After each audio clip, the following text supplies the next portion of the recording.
Smack dab in the middle of the storyline. Slap in your face, shift in your paradigm. Searching your mind for the memories you blocked out. Information that you knew was true but locked out. Conversation that you wish could be repeated. Warning calls that you wish you would have heeded.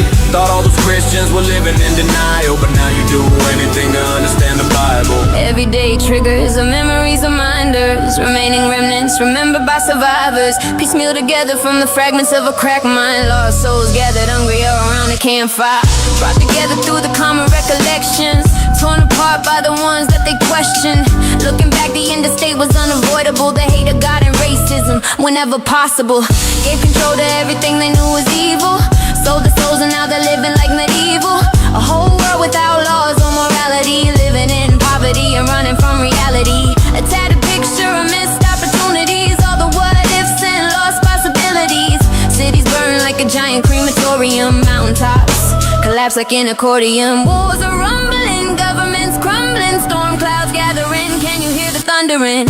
Smack dab in the middle of the storyline. Slap in your face, shift in your paradigm. Searching your mind for the memories you blocked out. Information that you knew was true but locked out. Conversations that you wish could be repeated.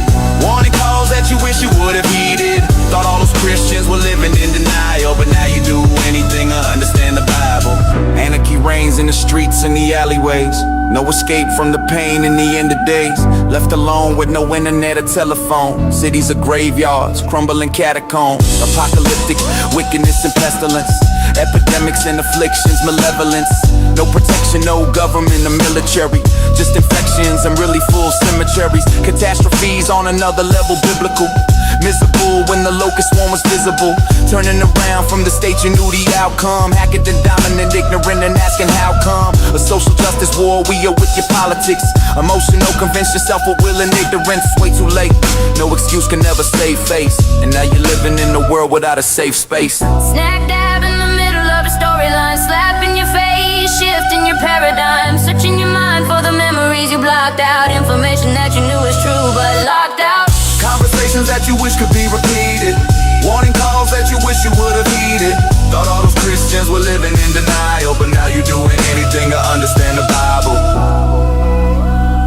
What if you're wrong? What if I'm wrong, I mean? Anybody could be wrong.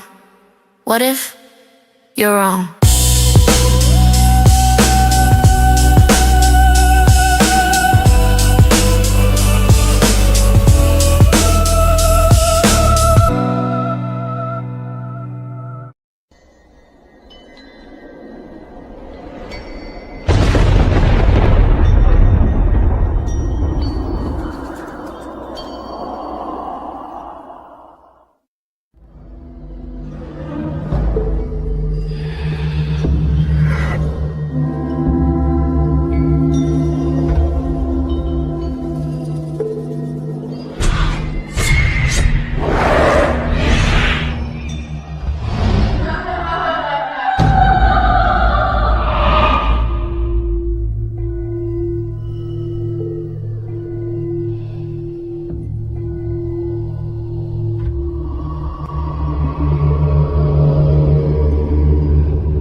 What is at stake is more than one small country.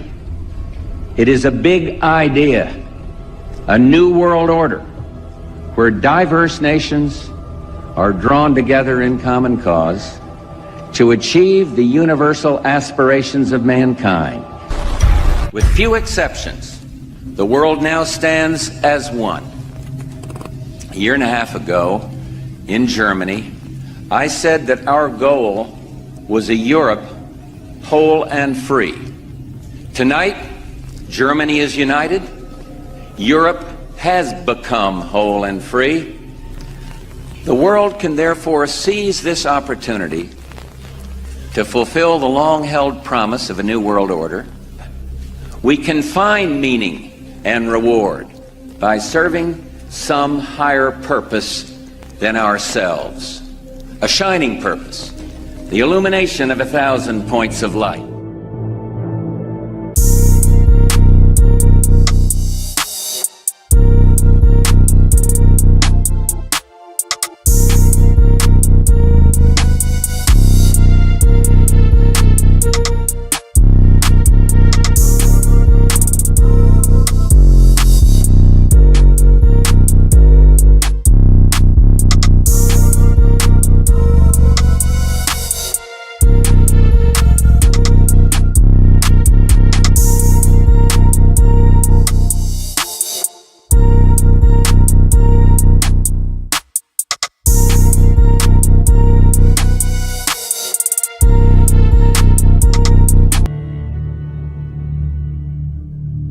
Something's wrong. Something's absolutely wrong.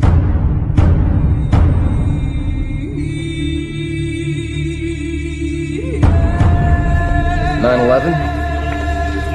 Inside job. Plain and simple. All you gotta do is connect the dots. It is time for us all to dig deeper, because this could be an inside job. I do believe that it defies physics for the World Trade Center Tower 7, Building 7, which collapsed in on itself. It is impossible for a building to fall the way it fell without explosives being involved. The Building 7 thing, you know, if you look at the way it fell, I mean, it looks like a controlled demolition.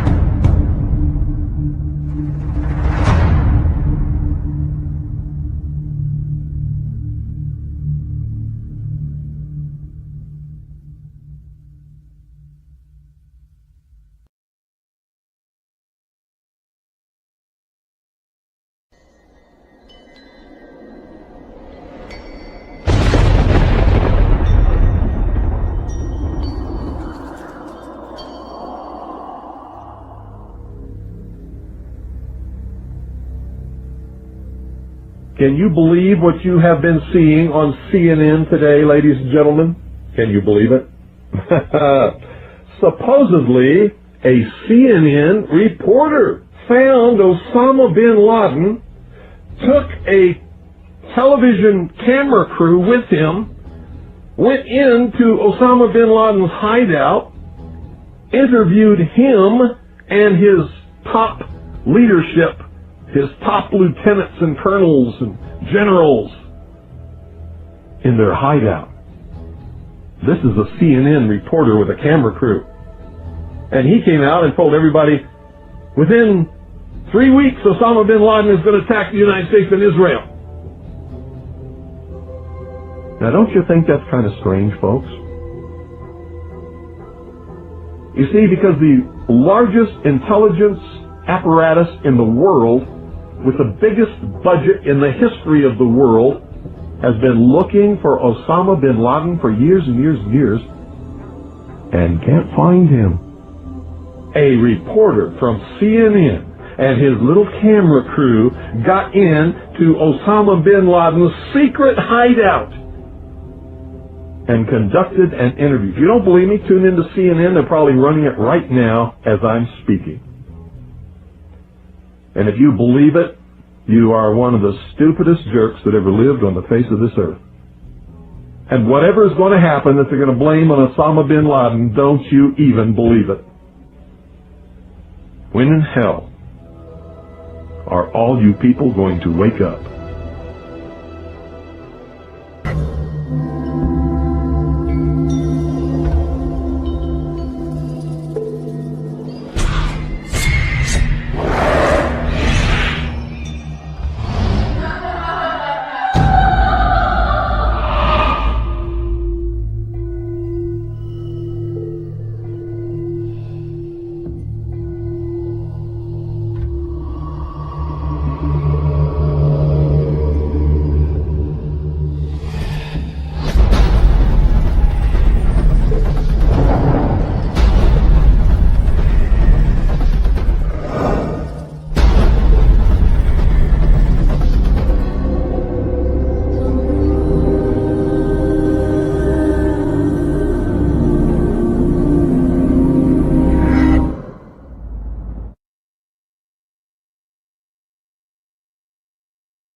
military plane.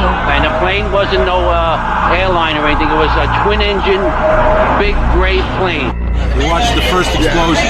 As we're watching the buildings, we saw a black, very large airplane fly right into the second building. It came out of the south, right in front of our eyes.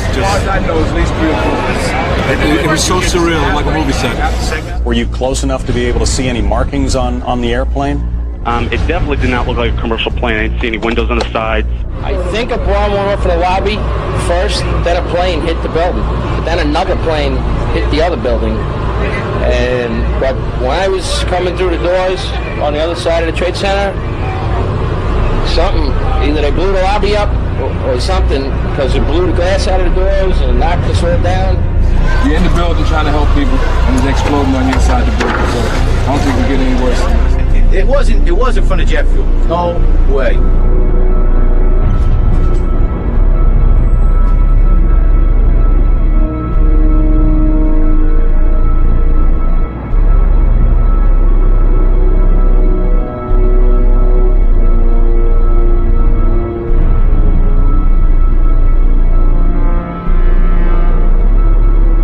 People don't understand. There may be more. Any one of these fucking buildings can blow up.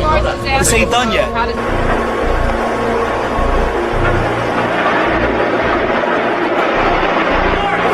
See the firemen assembled here, the police officers, FBI agents.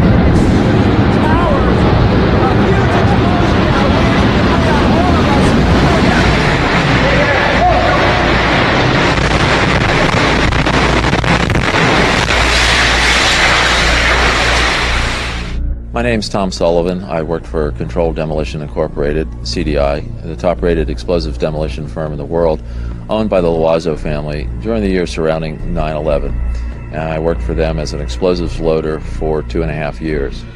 As an explosives loader, my job was to place explosives in the buildings to prepare them for demolition. There are many steps that you need to take. First off is you have to weaken the building.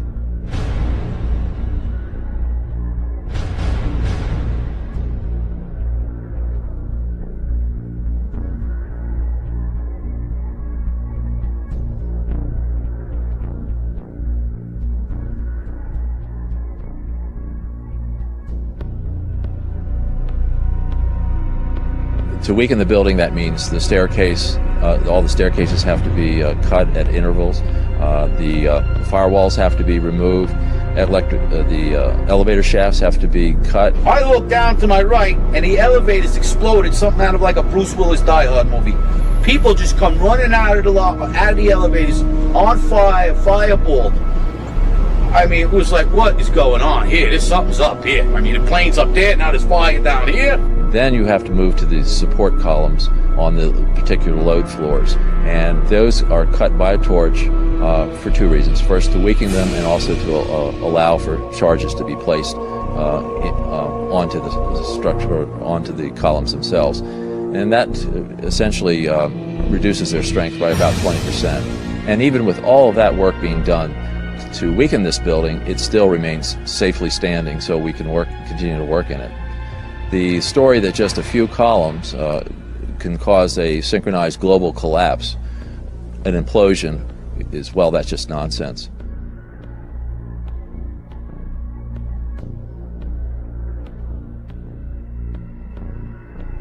I don't see how this could actually happen in real life.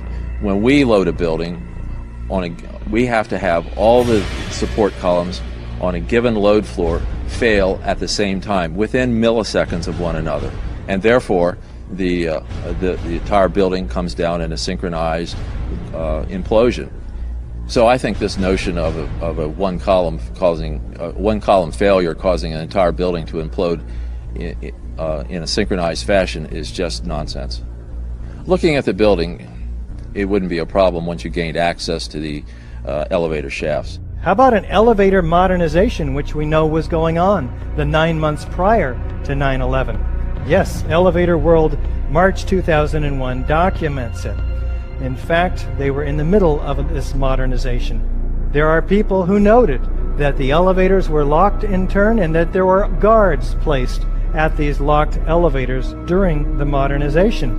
Of course, you would have to have access to security Securicom was brought in. Who sits on the board of Securicom? Marvin Bush, the younger brother of George Bush. Then a team of loading experts would have access to all the core columns and beams. The rest could be accomplished at that point by just the right kind of explosives for the job at hand. The choices are many out there. You wouldn't need miles and miles of det cord. You could have used wireless remote detonators, and they have been available for years. You need to only look at an action movie to see them in use, and of course the military has them as well.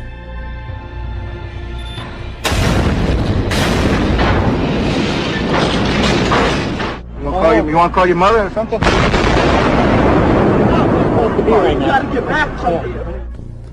Contractors don't use them, on the other hand, because they're just too expensive. Well, you wouldn't have found steel casings to be left in the rubble. They haven't been used for years. What we use now is RDX copper-jacketed shape charges, and when they're initiated, there's nothing left of those charges.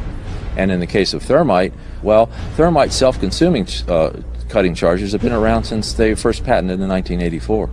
So there would be nothing left in the debris pile except some residue of molten iron.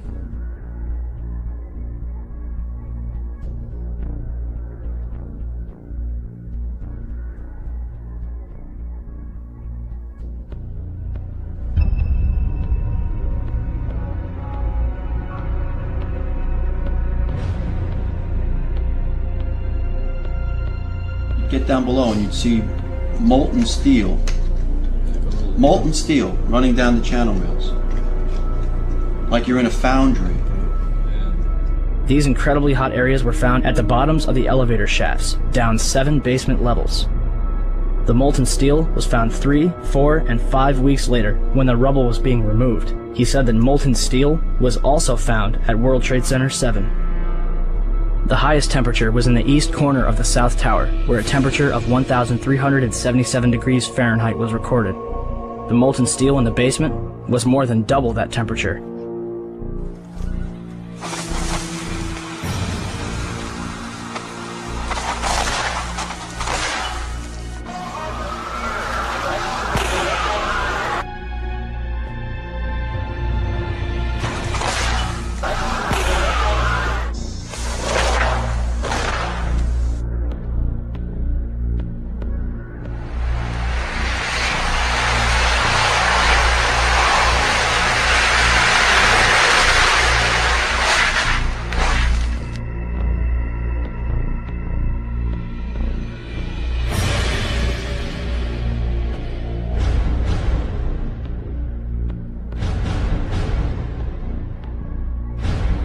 With any implosion, you don't hear one massive boom sound. What you do hear is smaller explosions going off.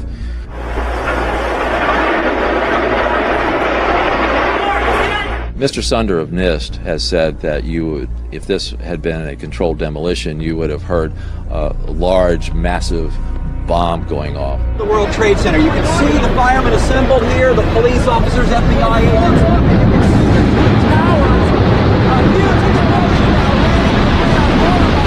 What in reality happens with a controlled demolition is you hear a successive, progressive, smaller waves of smaller explosions going off.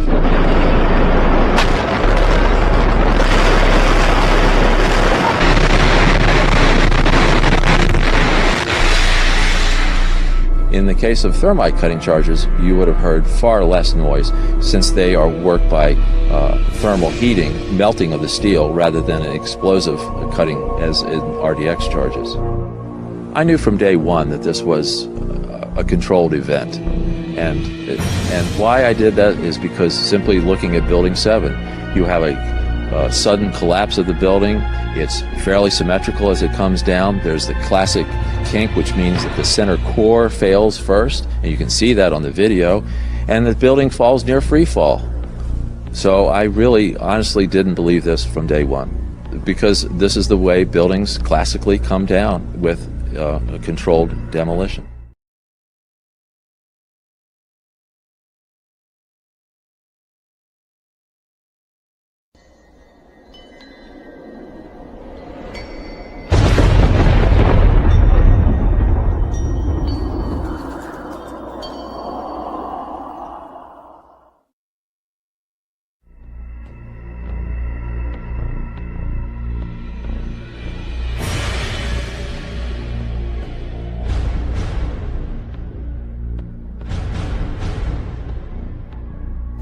This material is not normal thermite. That's the other thing that really needs to be understood. Anybody could make normal thermite. You can get the ingredients, you can mix them together, you can make them. Any kid could basically do it if they knew the recipe.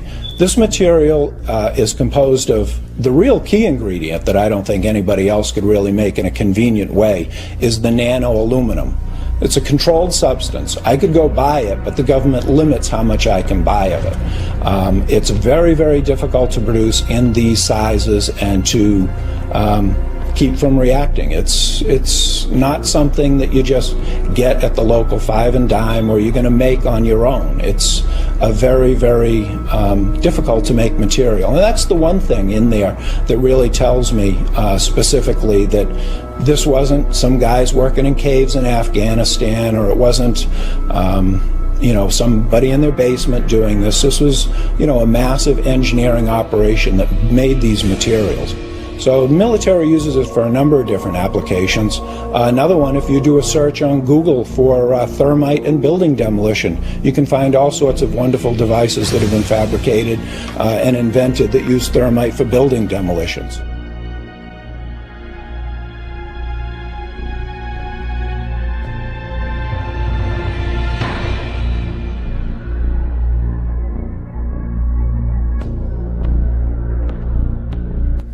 An example would be that in 1984 there was a patent issued for thermite cutter charges to be used in building demolitions that could shoot molten iron through the structural steel in milliseconds.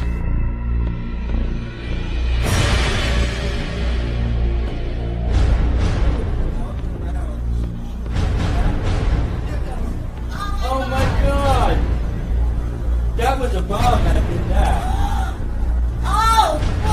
Look at that! That was a fucking bomb that did that. There's no goddamn way that could have happened.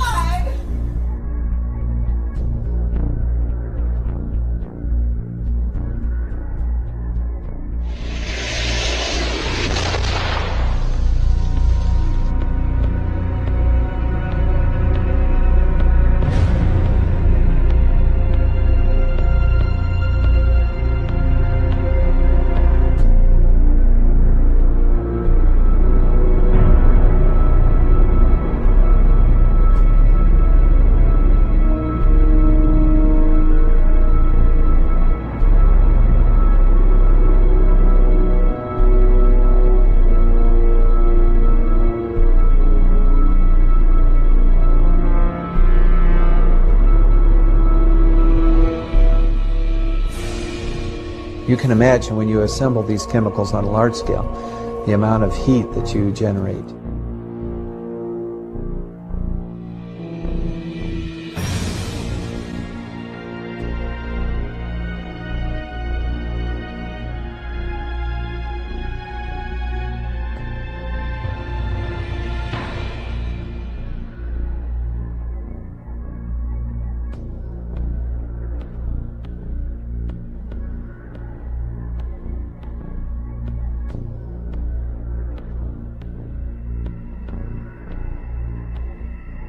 And then, who does Bush appoint? He appoints Henry Kissinger. Naming Kissinger sets a new standard for cynicism, or for being out of touch, or both. A New York Times editorial suggests the choice was to contain an investigation the White House long opposed. But Kissinger at least is an expert on the date September 11th. It was on that day in 1973 that the CIA-assisted overthrow of the democratically elected government of Chile takes place, masterminded by Kissinger for Richard Nixon. President Salvador Allende is murdered. After a universal backlash, Kissinger backs off. Bush then names, it's 431 days now, Thomas Kean and Lee Hamilton as co-chairman. Kean's Azerbaijan oil connections and other conflicts of interest should make him ineligible from the outset. He earlier co-chairs the Homeland Security Project. Observers have noted that huge profits are to be made in the surveillance and security industries these days. The White House chooses all the commissioners. Lynn calls them key insiders rife with conflicts of interest.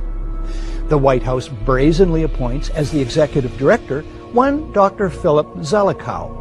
a right-wing Republican hawk deeply involved in the Bush circle, a member of the Bush-Cheney transition team, and a National Security Council advisor with Condoleezza Rice under Bush 1. The Bush White House did everything in its power to derail an open inquiry. Then, when faced with its inevitability, the president and his aides sought to limit its scope, its access, and its funding.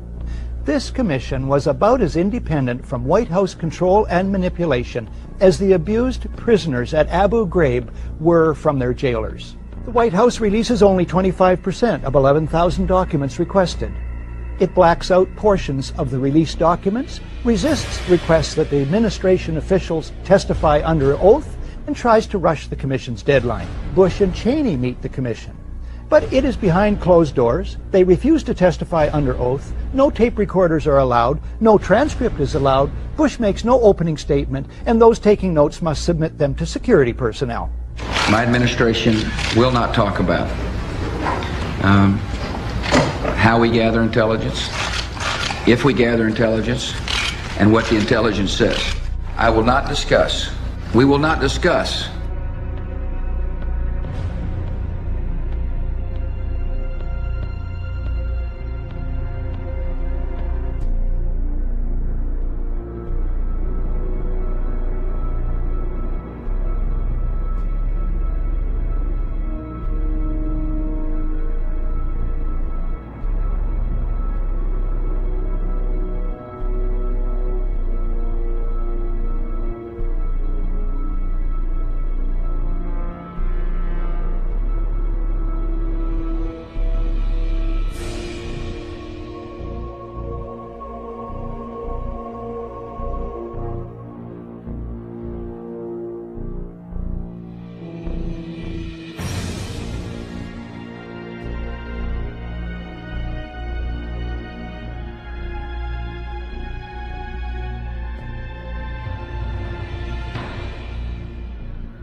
Well, the simple fact is, Barry, that they didn't know where to go. The reason that they didn't know where to go was because a number of conflicting and overlapping war game exercises were taking place, one of which, Northern Vigilance, had pulled a significant number of North American fighter aircraft into Canada and Western Alaska and Northern Alaska in a mock Cold War hijack exercise.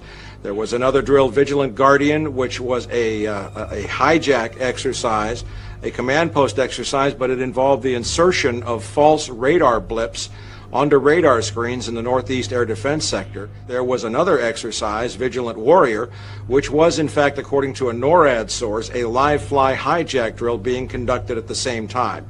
With only 8 available fighter aircraft, and they have to be dispatched in pairs, they were dealing with as many as 22 possible hijacks on the day of 9/11, and they couldn't separate the war game exercises from the actual hijacks. All right, Boston Center, Team U. We have a problem here. We have a hijacked aircraft headed towards New York. We need someone to scramble some F-16s or something up there to help us out. Is this real world or exercise? No, this is not an exercise, not a test. But this was done deliberately, though. These war game exercises were apparently very well planned by someone who I will show, I believe, was Dick Cheney in the United States government. to deliberately confuse FAA, NORAD, and U.S. Air Force fighter response to fulfill a prophecy that another man had once said, let one happen and stop the rest.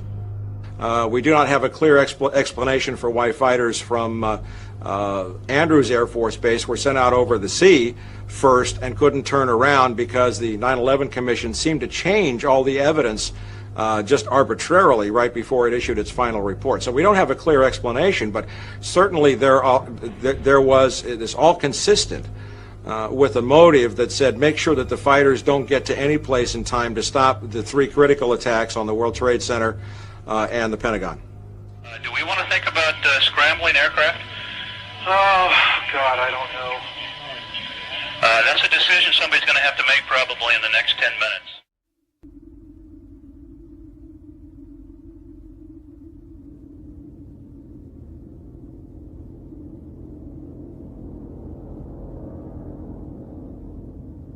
You know, it might have appeared that way, but from my close-up inspection, there's no evidence of a plane having crashed anywhere near the Pentagon. The only site is the actual site of the building that's crashed in, and as I said, the only pieces left that you can see are small enough that you could pick up in your hand.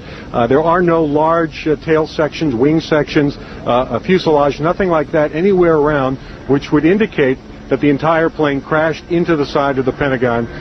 Something started to fire with some explosion at the Pentagon not long after the 2 World Trade Centers. Do you see anything flying overhead just before this explosion? We can't see exactly where the source of the explosion was, but you could hear it very clearly with a loud boom. Tower 2, the first one. This is all New York now. Michael, if you can hear me, we just heard another explosion down at the Pentagon building. We just heard another loud explosion down at the Pentagon building just seconds ago. Another explosion of some sort. Now, it could be a secondary explosion here from something happening, but we just heard a loud pop just as you were coming to me. It seemed to be on the east of here. I can't tell what it is. It might be something that's secondary to this because we had a number of small explosions after the fire occurred. We're not talking about something that's entertaining or sensational. We're talking about your government, where you live, your country, your freedoms. Right. And what we're talking about here is things which you see every day. Like someone said a long time ago, many will look with their eyes but not see, and listen with their ears but not hear. And that's us. That is this country. We have been looking at things all along and never realizing the significance of the occult emblems that we're seeing today. Okay. We're talking about a global government that's in existence right now. We're not talking about a nation that is going, we're talking about a nation that is gone. We do not control the government of the United States of America. The United States of America is controlled by this evilarchy. They control the money system, they control the State Department, they control the presidency. The seal that we have on an American dollar bill is an occult seal of an occult society pursuing an occult agenda.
Now you might be noticing I don't feel about that war the way we were told we were supposed to feel about that war, the way we were ordered and instructed by the United States government to feel about that war. See, my mind doesn't work that way. I got this real moron thing I do, it's called thinking.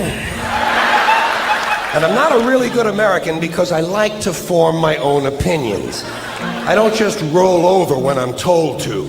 Sad to say, most Americans just roll over on command. Not me. Not me. I have certain rules I live by. My first rule, I don't believe anything the government tells me. Nothing. Zero.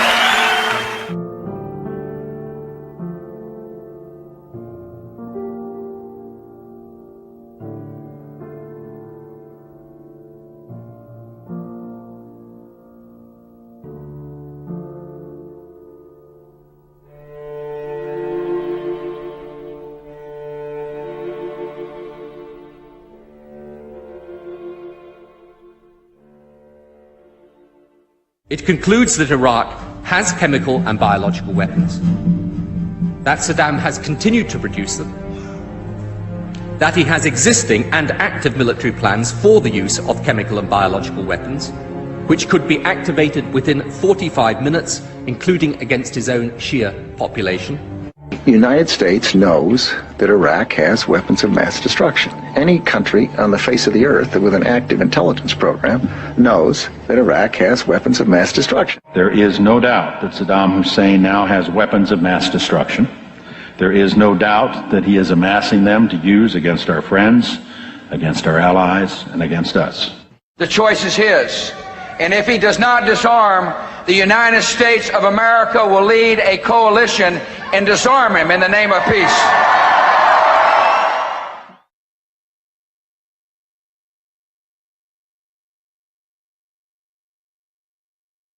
Saddam Hussein aids and protects terrorists, including members of Al-Qaeda. Secretly and without fingerprints, he could provide one of his hidden weapons to terrorists or help them develop their own. Before September the 11th, many in the world believed that Saddam Hussein could be contained. The war on terror, you can't distinguish between Al-Qaeda and Saddam when you talk about the war on terror.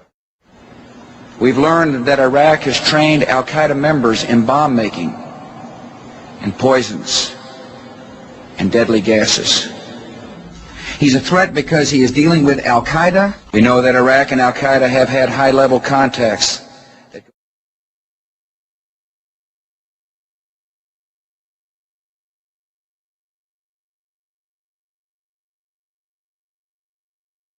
He has not developed any significant capability with respect to weapons of mass destruction. He is unable to project conventional power against his neighbors. We are able to keep arms from him. His military forces have not been rebuilt.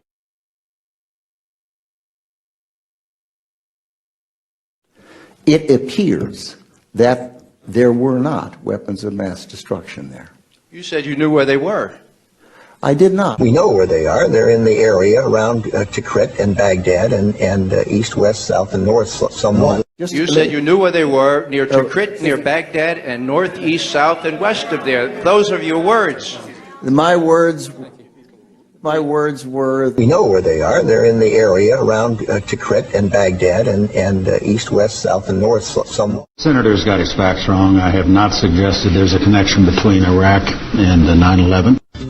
With respect to 9/11, of course, you've had the story that's been public out there. The Czechs alleged that Mohammed Atta, the lead attacker, met in Prague with a senior Iraqi intelligence official 5 months before the attack. He said there were three main reasons for going to war in Iraq: weapons of mass destruction, the claim that Iraq was sponsoring terrorists who had attacked us on 9/11, and that Iraq had purchased nuclear materials from Niger.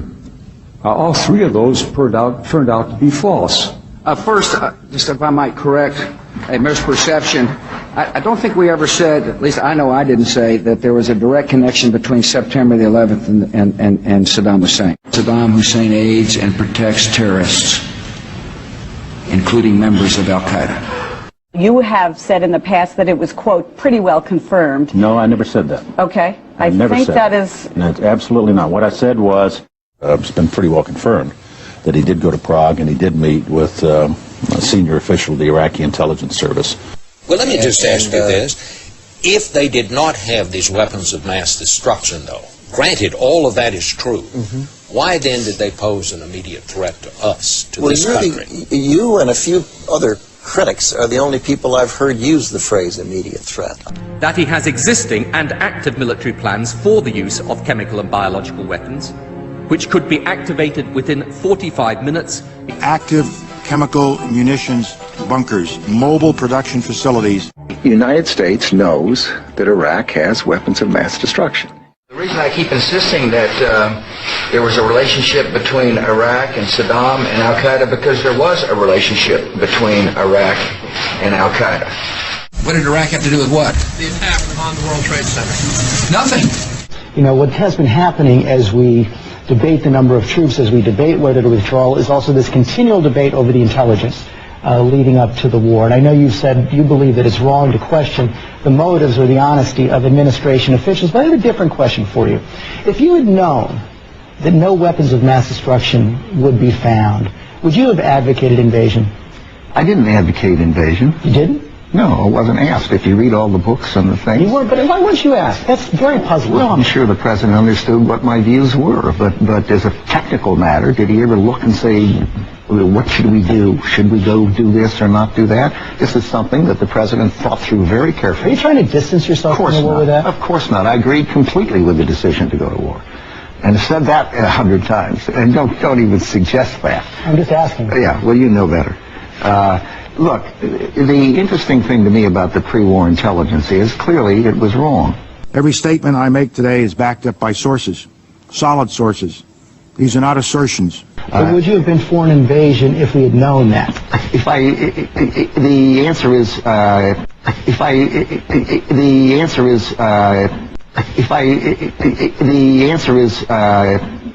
probably yes.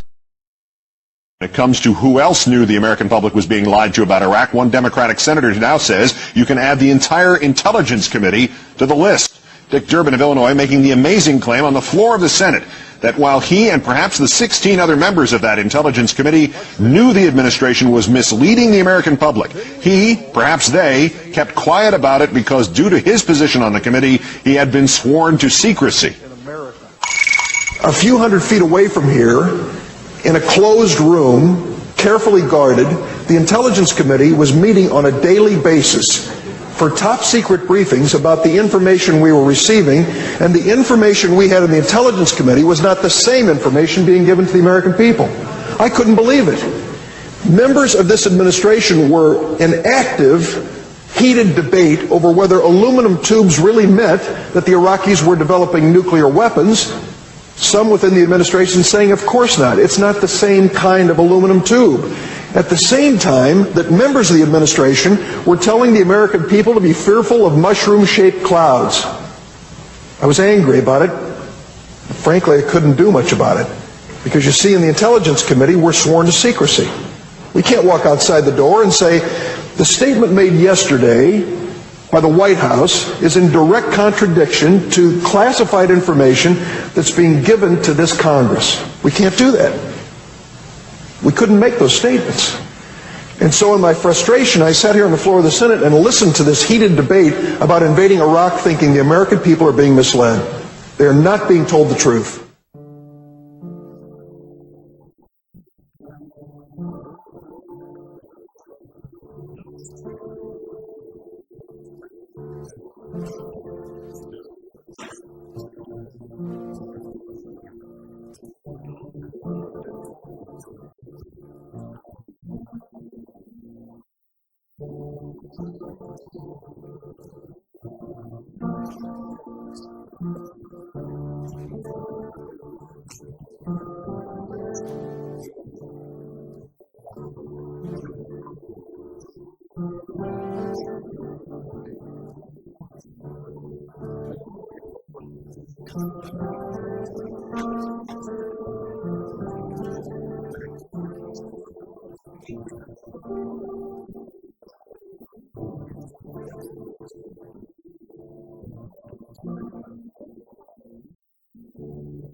Those weapons of mass destruction got to be somewhere.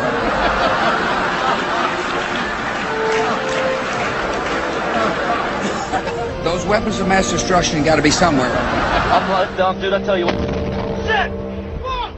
Oh, my ear! We need to get the fuck out of here! Nope, no weapons over there.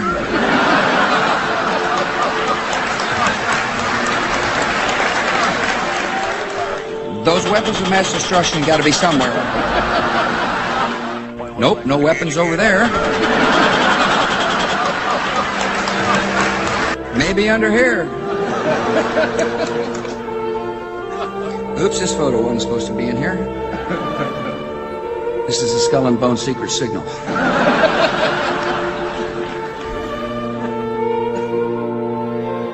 This is a Skull and Bone secret signal. This is a Skull and Bone secret signal. This is a Skull and Bone secret signal.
Sooner or later, the people in this country are going to realize the government does not give a fuck about them. Government doesn't care about you or your children or your rights or your welfare or your safety. It simply doesn't give a fuck about you. It's interested in its own power. That's the only thing, keeping it and expanding it wherever possible.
Some cringe when they hear the term New World Order, despite all of these prominent people using it. What is at stake is more than one small country. It is a big idea, a new world order, where diverse nations are drawn together in common cause to achieve the universal aspirations of mankind.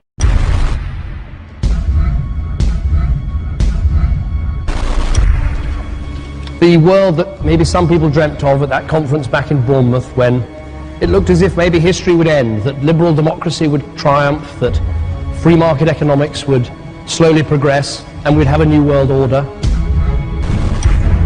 We are part of a new world order. And as the recently departed Admiral William J. Crowe once said, it's long on new and it's short on order.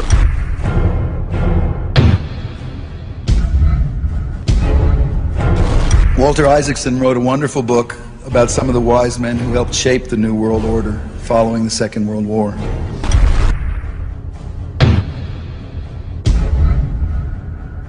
As we devise a way forward in Iraq, I urge the international community to embrace its responsibility for creating that new world order. A new world order based upon collective action.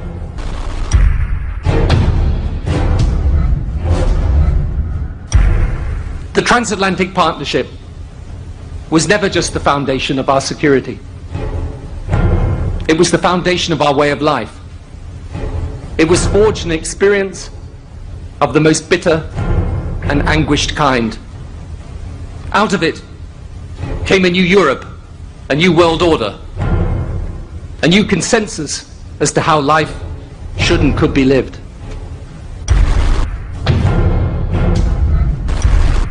And just like that, it was gone. It was a new world order. That's what President George H. Bush said. With few exceptions, the world now stands as one. A year and a half ago, in Germany, I said that our goal was a Europe whole and free. Tonight, Germany is united. Europe has become whole and free. The world can therefore seize this opportunity to fulfill the long-held promise of a new world order. We can find meaning and reward by serving some higher purpose than ourselves. A shining purpose, the illumination of 1,000 points of light.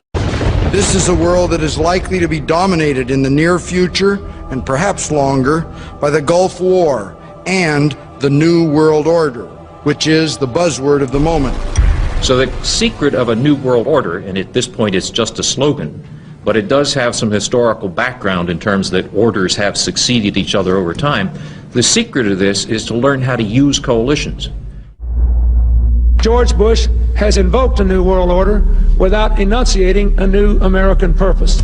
The president has still failed to articulate clear goals for our nation's foreign policy in this new age.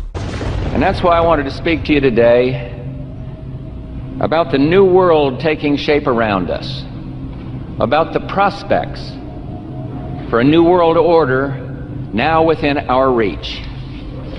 In the coming weeks, I'll be talking in some detail about the possibility of a new world order emerging after the Cold War. But today, I want to discuss another aspect of that order. You see, as the Cold War drew to an end, we saw the possibilities of a new order in which nations work together. It refers to new ways of working with other nations to deter aggression and to achieve stability.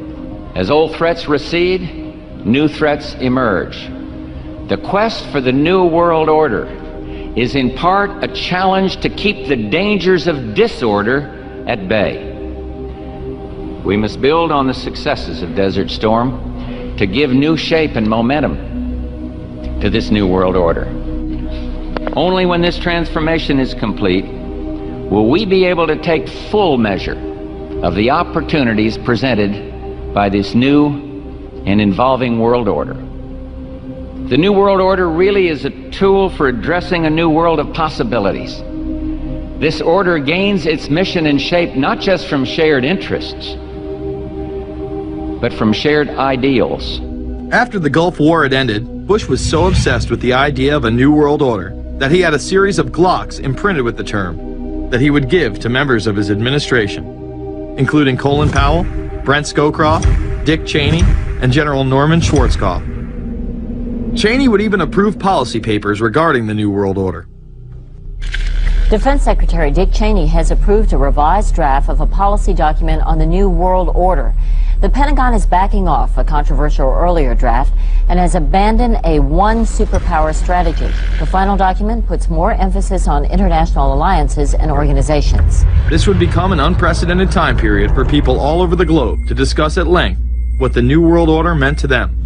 The New World Order means different things to different people, but to those who expect to be in control of it, it means the same thing. It means all the world under their control. They believe that somebody must rule. After all, people are too darn dumb to know how to rule themselves. They figured that that's their role. World government is good, right? It put an end to war. Well, it could put an end to war because you just only have one dictator. I think Adolf Hitler had that in mind. He wanted a world government too, with himself as the master leader. Actually, the idea of global governance and a one world order has been around for centuries, and the term New World Order has been used frequently in recent history. In ragged, spasmodic fashion, a new world order is coming into being, but it looks less and less like the world order that Mr. Kissinger had constructed in his own mind. Kissinger's New World Order would fall under the radar for some time. However, it saw a vast revival during the first Bush administration. Here is Brent Scowcroft, former vice chairman of Kissinger Associates and former national security advisor under both Ford and Bush Sr., as he discusses the New World Order. Looking at the subtitle this morning, "Are we ready for the New World Order?" gives me something of the shudders. That phrase, New World Order, I'm afraid I'm partly responsible for resurrecting. I find the term New World Order very revolting, and just not only historically but politically today. I think Harding is absolutely right, and the actions of the administration just after enunciation of the New World Order put the lie to the fact there is any real substance behind what they say as New World Order. The first act of the New World Order was A, to make war, and then B, was to sell arms all over again. Is there a New World Order? We know certainly that George Bush has copyrighted the term at this point. In the aftermath of this war, though, is it an empty vessel into which something will be poured? Is it the appropriate term to use? Is it going to be a new world order, or will disorder be just as significant in this process as we look ahead? We are very, very skeptical of an international order if we are not sure how the rules will be made, because thus far the international order has been made with rules that we had no input into and that affect us, and even when on the few occasions when the rules will seem to favor us, then they get changed. A unipolar world, a world of one superpower, may be quite dangerous for us. A New World Order under the United Nations would mean, among other things, an end to our God-given rights given us and secured by the Constitution.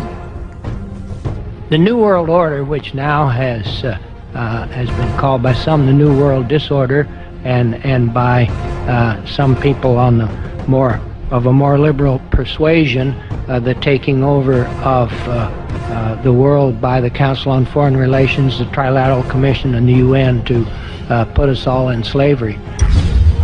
But what are these organizations? Who founded them? And what are the stated goals of each? Before we begin with the Council on Foreign Relations, let's delve further into history to understand roundtable groups and their origins. Its roots go way, way back in history, and they go back to the formation of a secret society, a secret organization. The bottom line is that you take the roots of that organization and you find out that they created in all of the British dependencies what they call roundtable groups. And then around those little roundtable groups, they created front groups. And the purpose of these front groups and roundtable groups was to penetrate into the governments of all of these different countries, to penetrate into the media centers, to penetrate into the educational systems. In other words, to penetrate into the social fabric, the power centers of society, and literally take them over from the inside without anybody being aware that they were controlling influence. The League of Nations was the first attempt at the New World Order, the first attempt at a global government based on the model of collectivism. And it was the brainchild of the elitists, the ancestors of the very people who are still working on this project. They're collectivists, the very wealthy people. They're the ones in this country who dominated the powerful tax-exempt foundations, like the Carnegie Endowment Fund for International Peace, the Rockefeller Funds, the Ford Foundation, and groups like that. These people were on record, even way back then, that they had to have a new world government, and they dreamed of that being embodied in the League of Nations. And they were solidly behind it. And that was one of the reasons those people encouraged the United States into World War I, was because of the crisis of World War I, and that would also condition Americans to thinking of making big changes in their system, because we certainly don't want another war like that, do we? There's that fear angle again. And they thought, well, by being in World War I, then we would be a major participant at the table to carve up the world and create a new world government. And that was to be the League of Nations. Now, why is that important? It's important because the avowed purpose of the Council on Foreign Relations is to create a new world order, a global government based on the model of collectivism. And that includes the elimination of the United States as a sovereign nation. That's why it's important. The people running this country are determined to destroy it. The Council was heavily criticized during the 1980s for being an organization hell-bent on destroying national sovereignty in favor of a world government. So many of its members hid their association with the organization. Dick Cheney had this to say in response to a question by David Rockefeller, who became the CFR's youngest director in 1949 and was chairman of the board from 1970 to 1985. He remains an honorary chairman to this day. It's good to be back at the Council on Foreign Relations. As Pete mentioned, I've been a member for a long time and was actually a director for some period of time. I never mentioned that when I was campaigning for re-election back home in Wyoming. Now, you are the president of the Council on Foreign Relations, all right? Yes, sir. You guys toy with countries of the world like toys, don't you? You're like the Illuminati, you're the Masons, you control everything, don't you? That's the rap on you guys. So every place, there's questions coming from this documentary. And you don't have to believe everything in the documentary to still have questions come up. And you look back and you remember what you saw and what you were told, and now you have questions.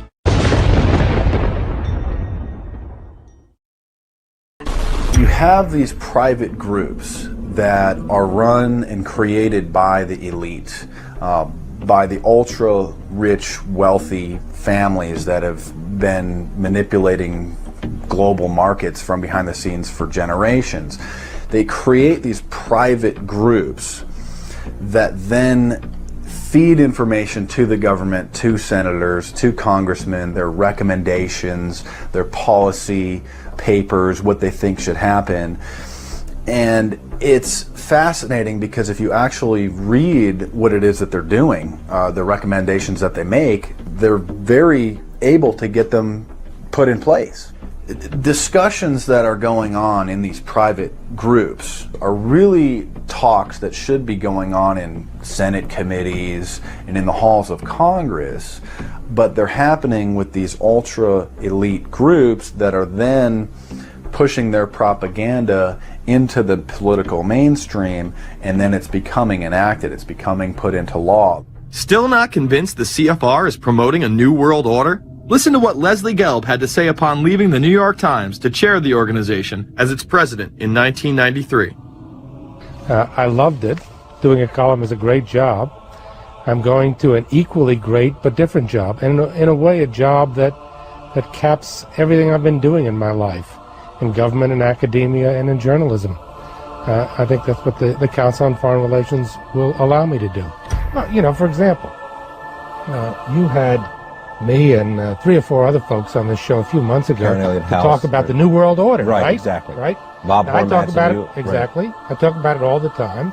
New World Order wants a global system where one small central authority of individuals can then dictate a policy that's going to be distributed down to the rest of the world, everywhere, in the smallest little town in the middle of nowhere in some remote country.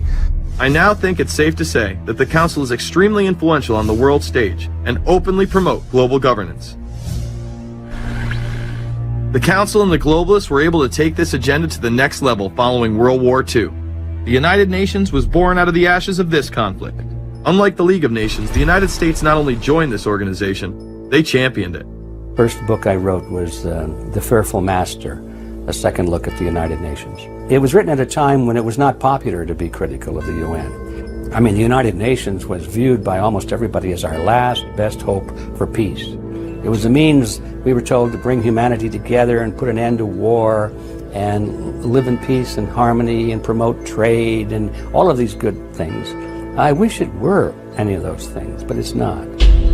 The original charter for the United Nations was drafted in San Francisco in 1945, and the United States became a permanent member of the Security Council, along with France, the United Kingdom, the Soviet Union, and the Republic of China.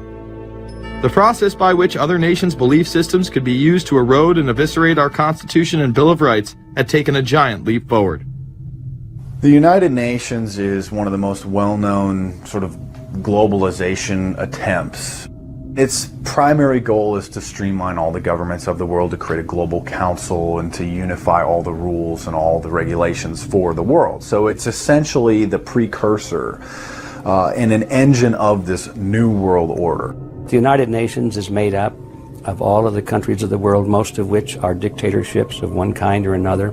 And you don't take a bunch of dictatorships and put them into a bag and shake it up and come out with a freedom-loving governmental unit. You come out with a global dictatorship.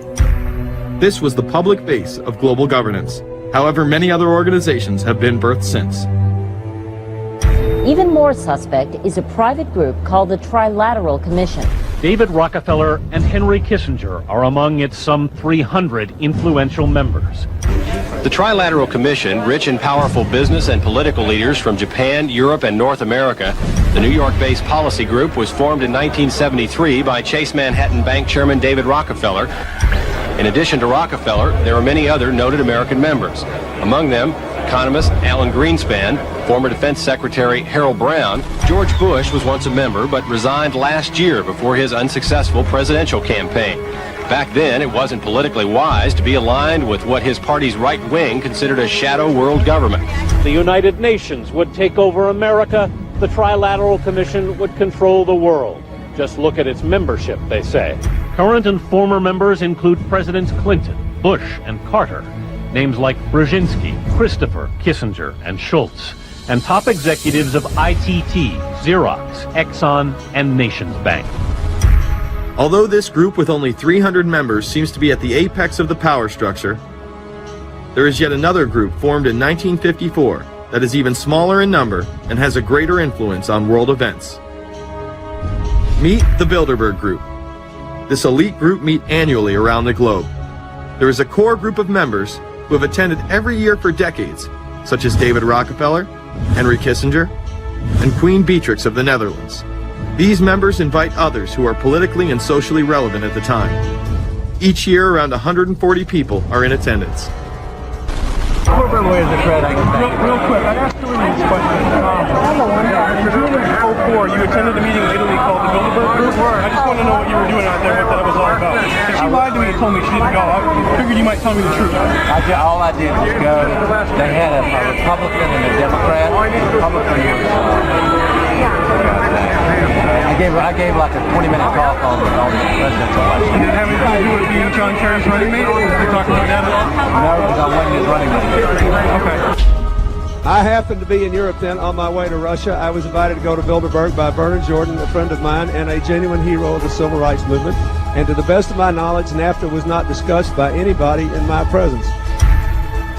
Documents released by the group in 2001 reveal that in September of 1955, the group met in Germany and covertly outlined the idea of a European Union. Section E, European Unity, discusses the general support for European integration and unification, and the idea to unify Germany once again with the rest of Europe under a common marketplace. Belgian Viscount and current Bilderberg chairman Etienne Davignon told the EU Observer in 2009 that the next Bilderberg meeting could improve understanding on future action in the same way it helped create the euro in the 1990s. This illustrates the patience, vision, and reach of this organization. It was able to promote and establish both the European Union and a European currency over the course of just under 40 years, incrementally. One of the things that the elitists discussed back at the turn of the century when they were talking about how do you convert the United States into a collectivist system was the fact that you can't do it quickly. You have to let people get used to it incrementally, because any major change would be rejected. The 1957 Conference of Rome, where the Common Market Treaty, providing for free trade in all products, was at last signed. 6 nations, France, Germany, Italy, Belgium, Holland, and Luxembourg, agreed to remove all mutual barriers to trade within 12 to 15 years, the embryo of a political union which they proclaimed to be their ultimate objective. In that fashion, it's possible for people to get used to this process and even to think it's a good thing. People will accept the gradual growth of government, the gradual loss of their purchasing power. They'll accept almost anything if it's done gradually. And we have to be very alert to that. 2008 and 2009 attendees include World Bank President Robert Zoellick, Treasury Secretary Timothy Geithner, former head of British Secret Intelligence Richard Dearlove, Donald Graham, CEO of the Washington Post, CNN host and author of The Post-American World, Fareed Zakaria, and many other giants of business, politics, and media. You just came back from meeting with the Bilderberg Group. The Bilderberg Group are, when people who are conspiracy theory people, they send me mail, it's usually about the Bilderberg Group. And I get these books on my front door, which I'm uncomfortable with. And it's all about the Bilderberg, like they're the modern day Illuminati. Are you a member of the Bilderberg Group? I don't think we're supposed to talk about this. Many have identified them as the kingmakers, the puppet masters that pull the strings behind the scenes. Perhaps there is no better example of this than what occurred during the 2008 conference. Immediately after Obama had been selected as the Democratic presidential nominee, the pressure was on to choose a running mate. We've put together a committee. We are going to be equally deliberative in how we move forward. And we're not going to do it in the press, and we're not going to do it through surrogates. He then tricked the press corps into staying on the plane as it took off from Washington. He was whisked away to an undisclosed location. What's interesting and dangerous about the New World Order is that it's not a natural progressing idea. It's just not civilization naturally evolving and organizing into this system. It's the group of extremely powerful people that are manipulating the system to get it to this status from behind the scenes without anybody's knowledge. You have to ask yourself, if there isn't an agenda going on to keep those organizations quiet and to keep them out of the news, to keep the discussions about them behind closed doors, then why is it that these supposed experts on the left and on the right never talk about them? This has been a condensed history of the globalist organizations and their rise to power. But is there a reason they meet behind closed doors? A shadow world government has been mentioned, but to truly understand what that means, let's go back to this iconic warning from President Dwight D. Eisenhower. Progress toward these noble goals is persistently threatened by the conflict now engulfing the world. It commands our whole attention, absorbs our very beings. We face a hostile ideology, global in scope, atheistic in character, ruthless in purpose, and insidious in method. In the councils of government, we must guard against the acquisition of unwarranted influence, whether sought or unsought, by the military-industrial complex. The potential for the disastrous rise of misplaced power exists and will persist. Through multinational corporations, global intelligence networks, out-of-control banksters, all under the veil of national security and black operations, the global elite have consolidated power on a massive scale over the last several decades. You see, global corporations not only fund and develop large technological and military projects here and abroad, they also own the consumer industry and production, as well as all of the important media. By owning the vast majority of what we hear and see on a daily basis, we have been manipulated on a mass scale as to regards to what we believe and desire, both socially and politically. Edward Bernays, the nephew of world-famous psychoanalyst Sigmund Freud, would study group dynamics and become the father of public relations. He authored the book Propaganda in 1928. In it, he described how to intelligently and consciously manipulate the habits and opinions of the masses within a democratic society. He went on to state that those who harness this unseen mechanism of society constitute an invisible government and are the true ruling power. It is they who pull the wires which control the public mind, who harness old social forces and contrive new ways to bind and guide the world. The average American is distracted, mindless, worried about minuscule things, celebrities, as if it was their own family members. And this is by design, because the powers that be, who own the media, know how our brains work. They know scientifically how the human mind functions. They know about sociology, and they are using the media, and have used the media for decades now, to entertain people with issues that don't really matter. When you have the big news networks covering celebrity issues as if it's the most important thing, it becomes the most important thing. And this is not by accident. This is to keep us out of the way. Because if you're worried about the latest celebrity death, or the latest celebrity couple, or the celebrity breakup, or your sports team having a shot at the Super Bowl or the World Series, there's so much information about those issues that can be discussed that will mesmerize people, and they won't know or care about the real issues that are out there. Well, I think this is just one more piece of evidence of the degree to which the media, supposedly the watchdogs, has become the gatekeeper of the system. So as the populace is mesmerized and hypnotized by powerful behind-the-scenes forces, as they are distracted by the latest celebrity scandal, the newest cell phone, and their favorite sports team, this network disguises itself, remaining in the shadows.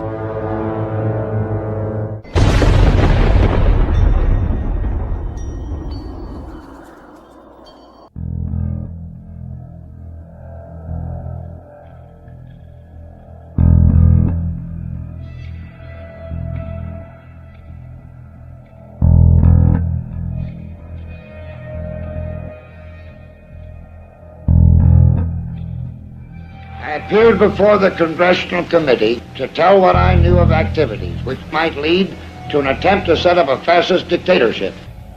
The potential for the disastrous rise of misplaced power exists and will persist. The very word secrecy is repugnant in a free and open society. And we are, as a people, inherently and historically opposed to secret societies, to secret oaths, and to secret proceedings. President Bush signed a formal agreement that will end the United States as we know it.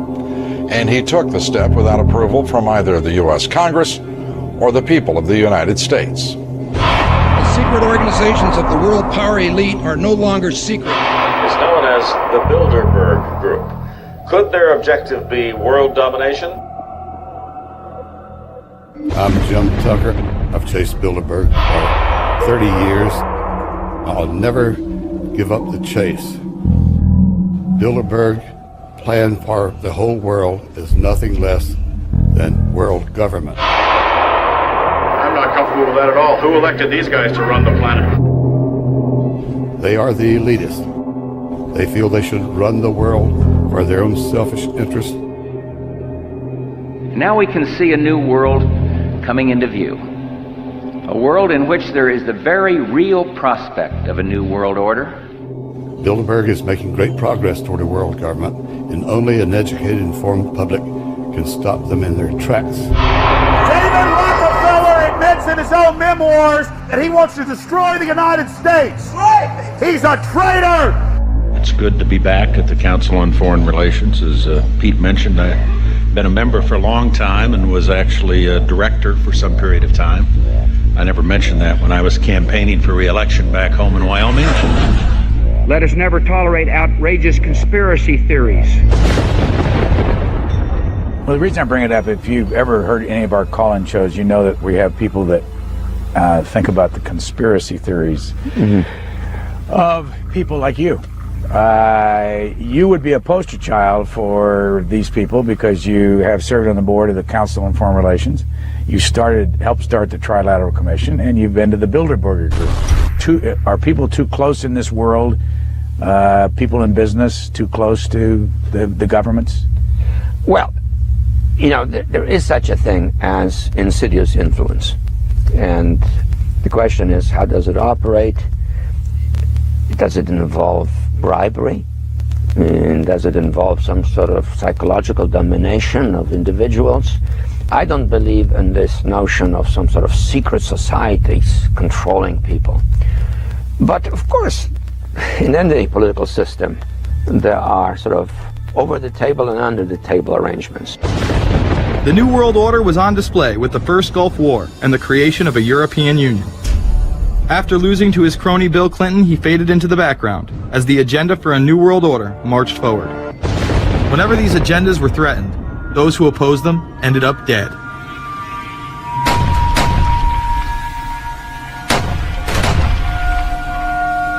We've got some difficult days ahead, but it really doesn't matter with me now because I've been to the mountaintop.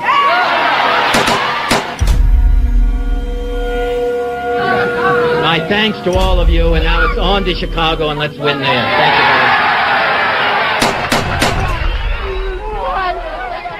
Gave a paper about all three of the big assassinations in the 60s, which was John F. Kennedy, Bobby Kennedy, and Martin Luther King. And there are certain common denominators. I call these events deep events.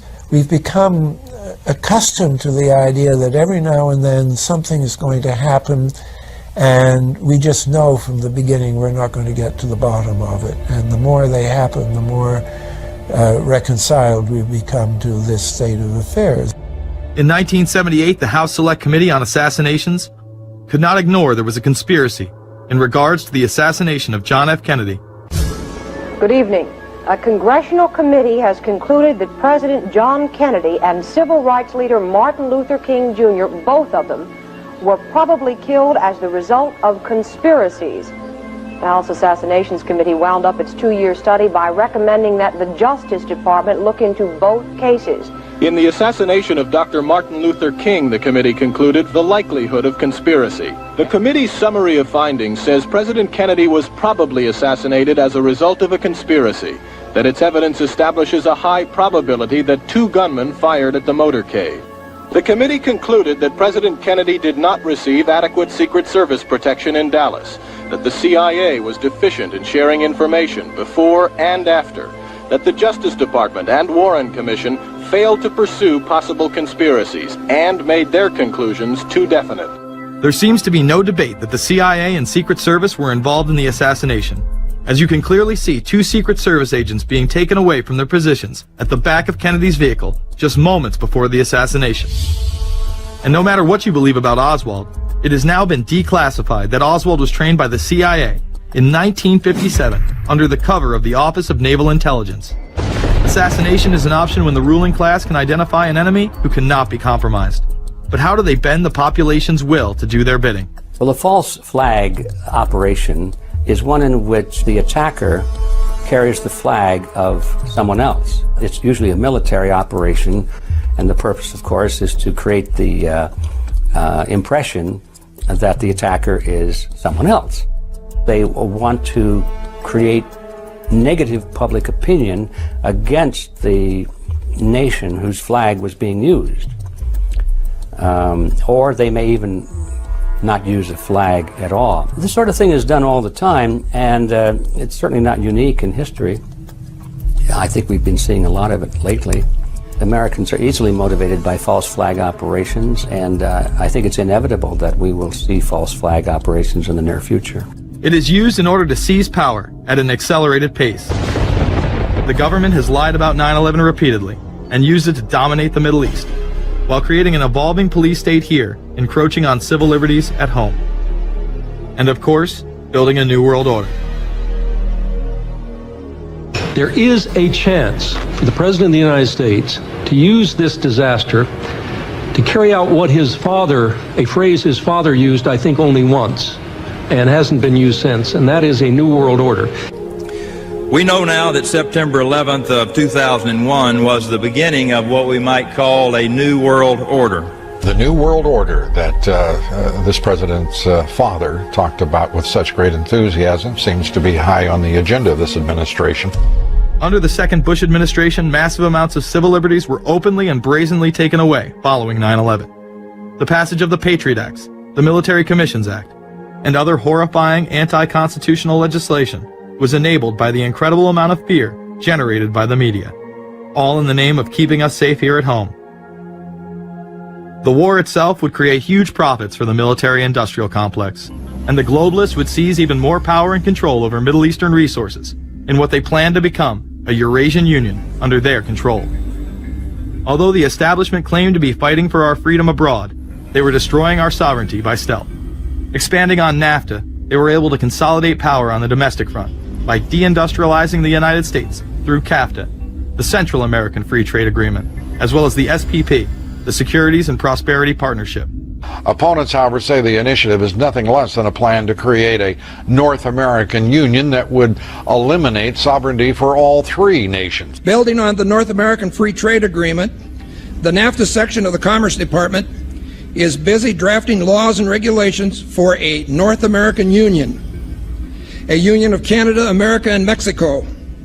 The President has attended secret meetings and signed at least 2 agreements under the Security and Prosperity Partnership Program. The stated goal established by Presidents Bush, Fox, and Prime Minister Paul Martin is integration by 2010. That's a plan from the business elites, the political elites, that will cost more American jobs, cost American sovereignty, but it would fulfill the president's father's vision. Now, former United States Trade Ambassador Robert Zoellick is talking about it again with renewed vigor. This time, a new world order with business at the helm of trade and economic policy. It's an agenda that goes hand in hand with the United States, Mexico, and Canada, working quietly and behind the scenes to promote a common market with common deregulation for the benefit of multinational corporations. It's remarkable to me, the arrogance, the idea of just simply throwing away the nation's sovereignty, but they're trying to do so in so many ways. People better understand that they mean exactly what they're saying. It's a new world order they're trying to create. Dobbs, the only mainstream anchor to expose the New World Order, resigned shortly after bullets were fired into his home. The elite do not plan on waiting around for these unions to be formed before implementing the next step in global government. Through the vast global economic crisis of the last few years, they have been able to devalue the dollar and undermine it as the world's reserve currency. They have allowed the Federal Reserve and IMF to consolidate power by taking control of the Securities and Exchange Commission, as well as issuing a global currency instead of the dollar, disguised as a special drawing rights unit. This aspect of the New World Order was announced at the G20 in April of 2009.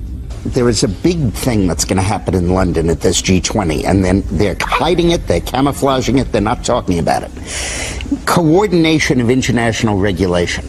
What they are going to do is to put our Fed and our SEC under the control, in effect, of the IMF. The New World Order, that's what they're planning in there, is to undermine the U.S. currency, and it's just really sad. What it really is putting the American economy under international regulation. Yeah. And those people who have been yelling, oh, the UN's going to take over global conspiracy theorists. They've been crazy, but now they're right. There's 20 or whatever people in the G20, say there's 20 ministers, thousands of us, and we can't get our voices heard. When Geithner said he would be open to the idea of a global currency last week, yeah. Those conspiracy people had said and suggested that for years. Right. You're not wrong.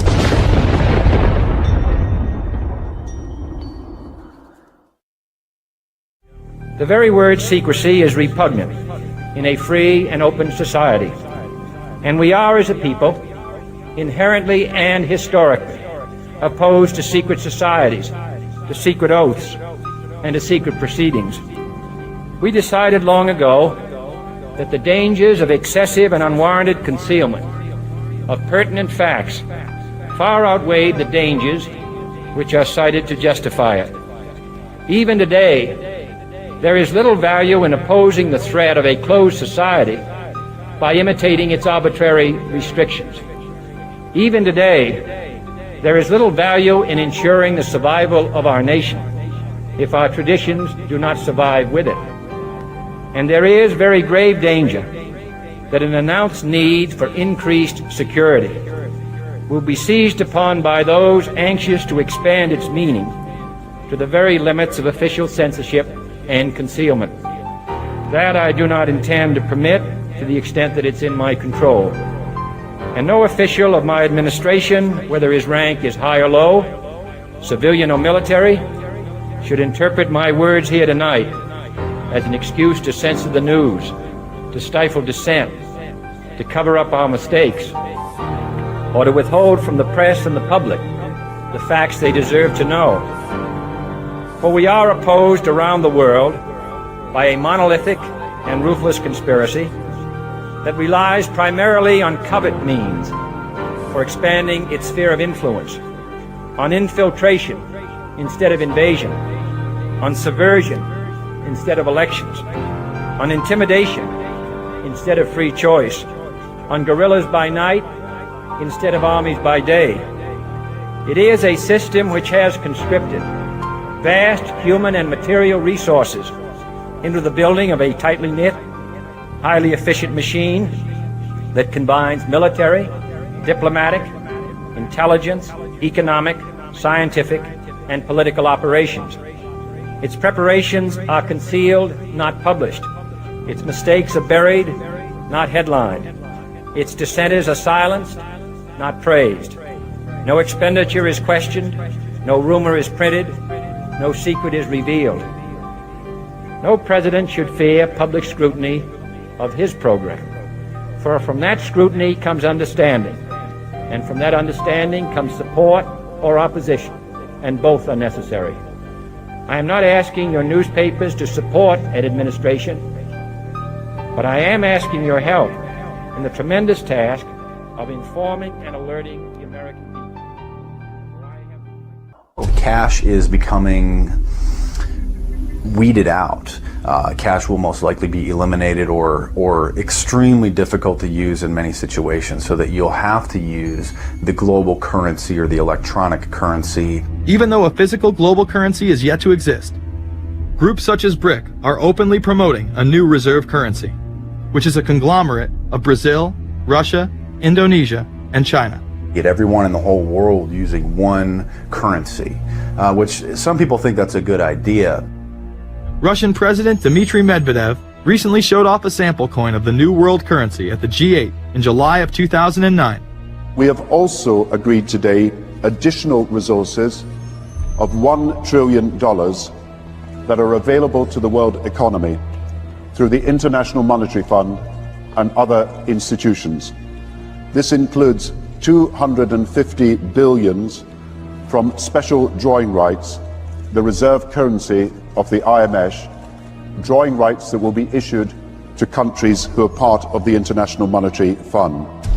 I think a new world order is emerging, and with it the foundations of a new and progressive era of international cooperation. The head of the European Union is also calling for global government. 2009 is also the first year of global governance, with the establishment of the G20 in the middle of the financial crisis.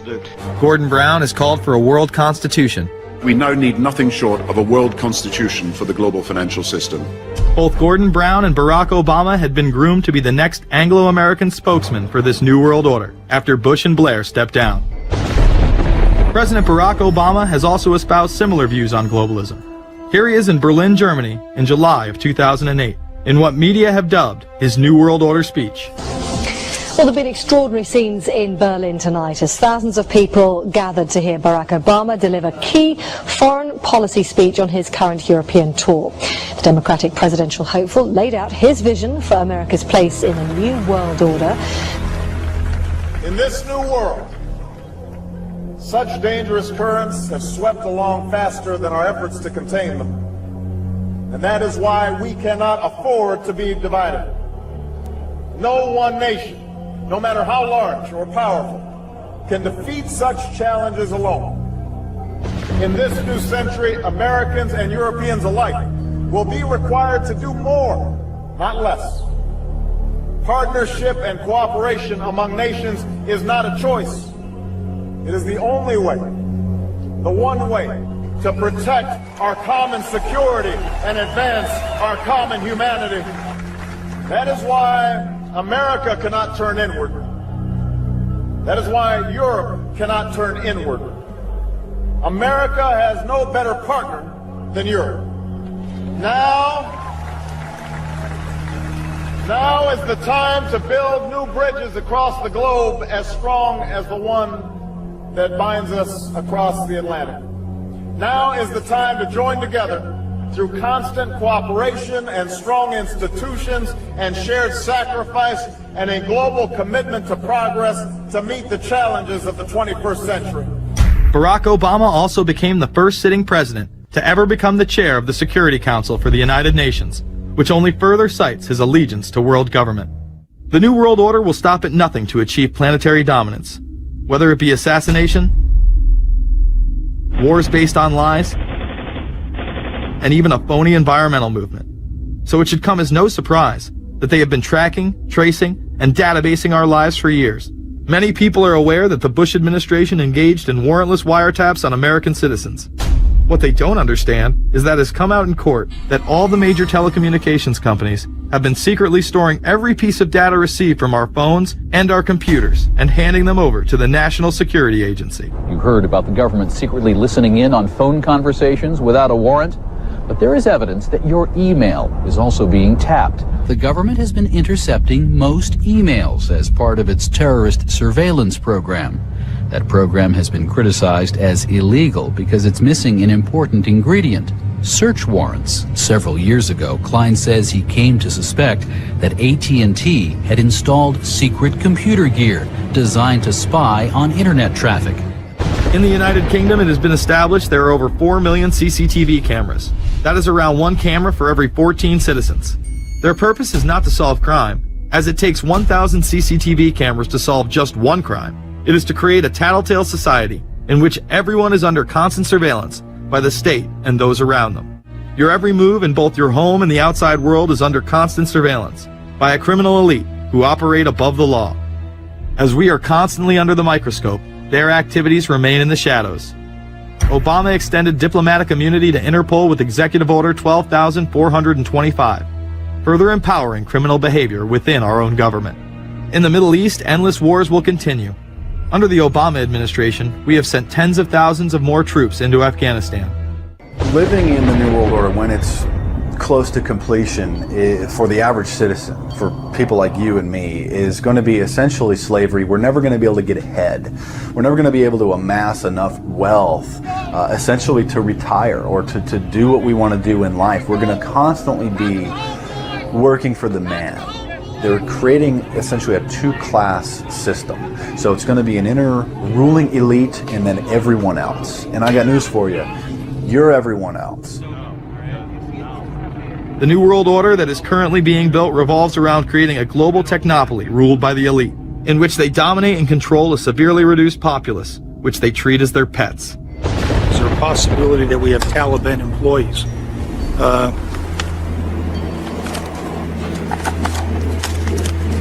The commander in the field, or I should say the COCOM commander, General Petraeus, has made it a conscious effort to, as part of his coin strategy, to hire local nationals. I can't talk in this form, nor am I the qualified guy to talk about it, but there is no doubt in my mind, one day you're on one side of the ledger, the other day you may be on the other side of the ledger. Biometrics have been instituted in both Afghanistan and Iraq, where individuals are subject to fingerprint devices, iris scanners, and electronic databases to screen local residents as well as DNA tests.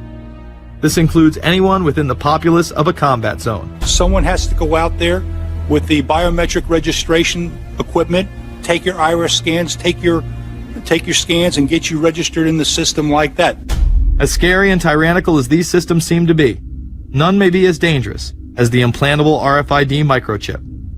Through various pretenses, including terror, security, and entertainment, the chip has been promoted and integrated into society. In 2001, following the 9/11 terrorist attacks, the Jacobs family became the first family to be injected with microchips in front of a live television audience. We have a Florida family who are really pioneers in a brave new world. They have volunteered to be the first ever to have microchip identification devices implanted into their body. After 9/11, I was really concerned with the security of my family. In 2004, the FDA approved the use of RFID technology to be implanted into human beings.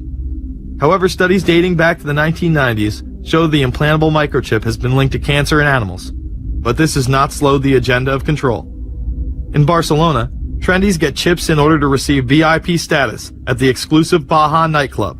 A simple swipe of the arm gets them in without a line, and it pays for their drinks too. The Mexican government also chipped employees for security measures in 2004. We were interested today to hear that more than 100 law enforcement officials in Mexico are having microchips implanted in their arms. The chips allow a person to be scanned, sort of like a cereal box at the supermarket checkout. Mexico's Attorney General and 160 of his deputies have had microchips implanted in their arms. It is to provide access, said the Attorney General, to the right people in exclusive areas. Today, aside from being promoted as a device that can save your life by storing all of your medical information in it, it is being promoted as the next generation tool for video gaming. Sega developer Yu Suzuki plans on developing gaming technology using implantable RFIDs. He states, people that have some sort of chips in their bodies, to be able to keep track of vital signs, so it doesn't have to be a scary thing. But you could put a sensor here, you know, a bit like the Matrix, as he points to his arm. It's not really something only in the future. Some people already have them, chips in their bodies. Suzuki is correct. It has never been easier to order a microchip online and implant it under your skin. Microchips implanted in your hand, arm, or shoulder is just the beginning. Some have already taken implantable brain chips that may enable the blind to see again, the deaf to hear, and much, much more, including the ability to download information directly into the brain and instantly communicate with anyone in the world, creating a worldwide mind. It's very interesting that the way that the New World Order is going is moving towards a system that is identical to that, whether it's going to be an implantable microchip, an RFID, a thumb scan, whether it's going to be some sort of a tattoo. Imagine a planet where every human being is required to be chipped at birth. This would be the final tool implemented in a command and control world government system in which the elite rule the masses with total control of their lives.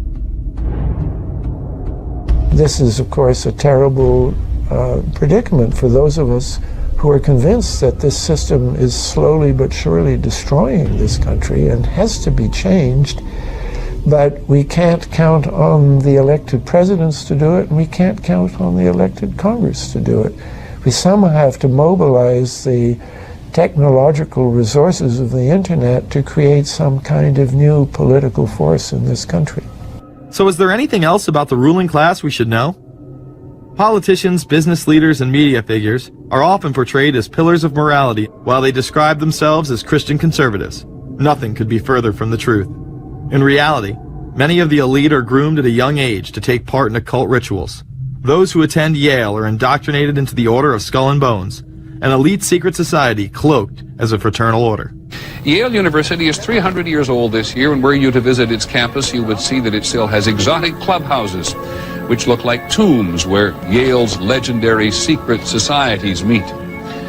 Their prestige and importance have largely evaporated, but the rituals are still a secret. And so when we heard that some enterprising characters had managed to spy on the famous Skull and Bones Society, we couldn't resist. Skull and Bones, people say it's a fraternity at Yale University, but it's really a post graduate organization. So it was founded in 1832. And it's not like a normal fraternity. People don't pledge. These people choose who they want to come. So they do the recruiting. They recruit 15 people every year. People who they see are going to be powerful people in the future. So they're recruited when they're a junior in college. A lot of these people come from really wealthy and influential families because they know that this person has the resources to then elevate them to a position of power that can benefit the club. The video shows the neophytes, or initiates, kissing a skull, then performing a mock human sacrifice. Horrific screams caught on tape include chants of, "The devil equals death, death equals the devil." True. Famous alums include Senators John Kerry and John Chafee, to name two, cabinet secretaries such as Averell Harriman, and 3 presidents, William Taft, George Bush, and George W. Bush, who's been reluctant to talk about Skull and Bones. Does it still exist? The thing is so secret, I'm not even sure it still exists.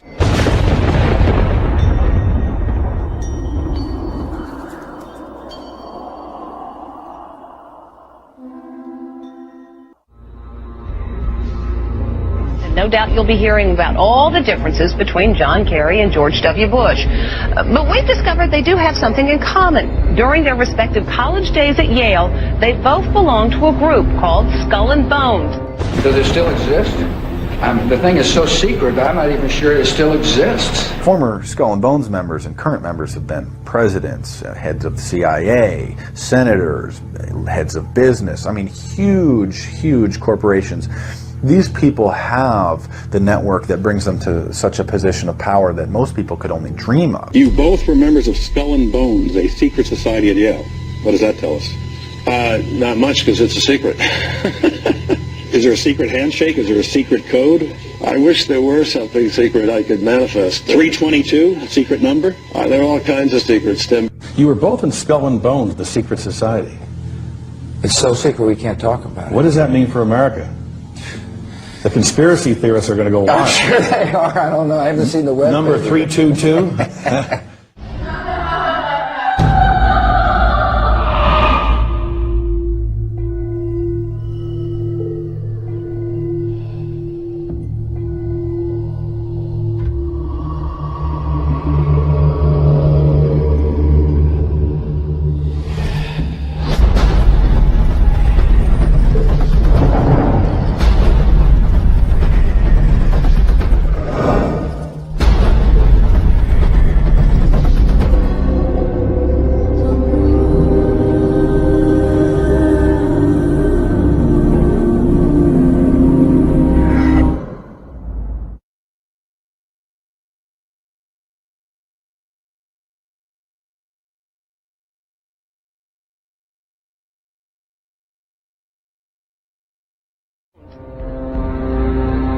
He's come pretty close. She was part of a team that successfully recorded part of the initiation ceremony that takes place in the tomb's courtyard. Okay, you have the doorway here. Yeah. Okay, then to the right you have a hedge, and then Yeah. you have an evergreen tree. If you follow that line straight back, courtyard's in there. Ah, okay. So that's where they have the ceremonies in the outdoor part of it. Part of it was indoors. So we only got to see the outdoor part.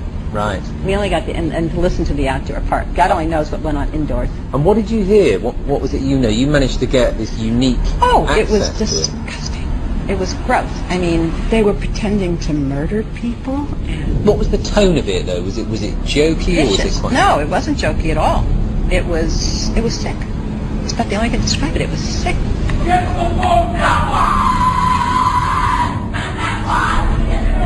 What you're hearing is the first recording ever made of the Skull and Bones initiation ceremony. It has never been broadcast before.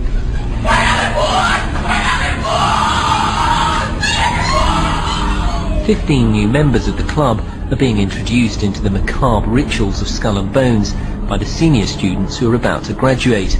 The club has what some might see as a strange fascination with death, skulls and bones. There's the chants too, difficult to hear first of all, but including the devil equals death, and death equals death.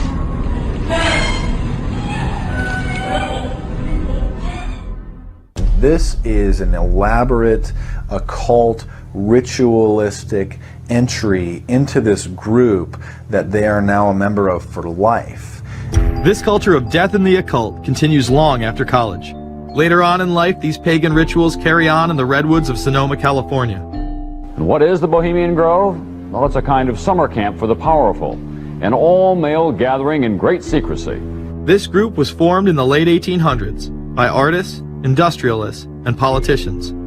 Bohemian attendees worship the owl as their deity. The Aztecs, Mayans, and other natives of Mesoamerica considered the owl a symbol of destruction and death. This is why the opening ritual for the club is the cremation of care. During the ritual, the effigy of a baby is rowed across the water by the Grim Reaper and given to a high priest, who then tosses it on a fiery sacrificial altar of a 40-foot owl god. It is an earth-based ritual in which care is burned away. The conscience is symbolically cast aside so that they may ignore the pain they have inflicted on others for the advancement of their own agendas. With this ceremony called the cremation of care, that begins the 2-week encampment where the body of dull care, symbolizing woes and concerns, is burned on an altar in front of a big owl statue. When that ceremony ends, they all start to cheer and yell. Now a question. What have Herbert Hoover, Art Linkletter, Jack London, and Richard Nixon all had in common? Well, they've all been members of the exclusive all-male Bohemian Club in California, where every year at this time the elite from around the country get together for 2.5 weeks of fun and games. Among its members are businessmen like Leonard Firestone and Edgar Kaiser, and political figures like Gerald Ford, Henry Kissinger, William French Smith, and George Shultz. President Reagan, Vice President Bush, and Defense Secretary Weinberger are members of other camps. Richard Nixon is a Bohemian, and so are high-ranking executives of such companies as Eastern Airlines, Standard Oil of Indiana, and Bank of America. For the most part, the men of Bohemian Grove are over 50, highly successful, and, according to many employees, politically conservative. Membership in the Grove is by invitation only, and is determined by such factors as social standing, occupation, and personal connections. Privacy is one of the Grove's most cherished virtues. Members may not photograph, record, speak, or write about activities at the retreat. While many public officials are Grove members, the press is a distinctly unwelcome guest. We're from ABC News. Well, get back there. Get back there. Can we talk to somebody in the... Get back there. And what you're looking at here, staggeringly, is a group of people, some of the most famous people in America, in long gowns. Behind them there, you see a 40-foot stone owl.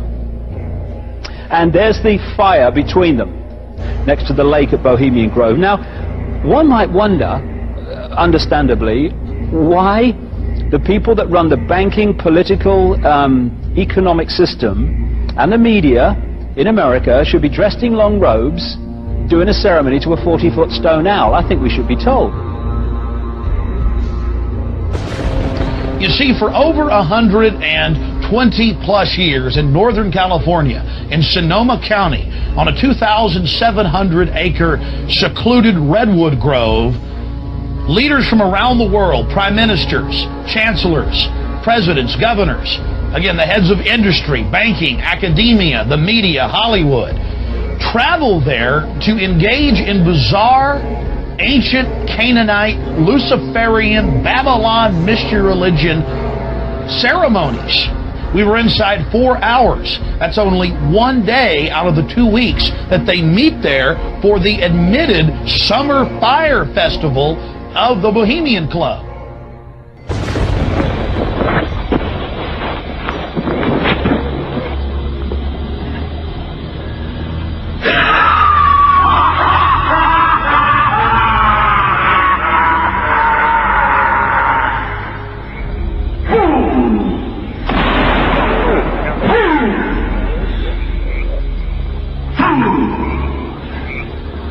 When will you learn that me he cannot slay?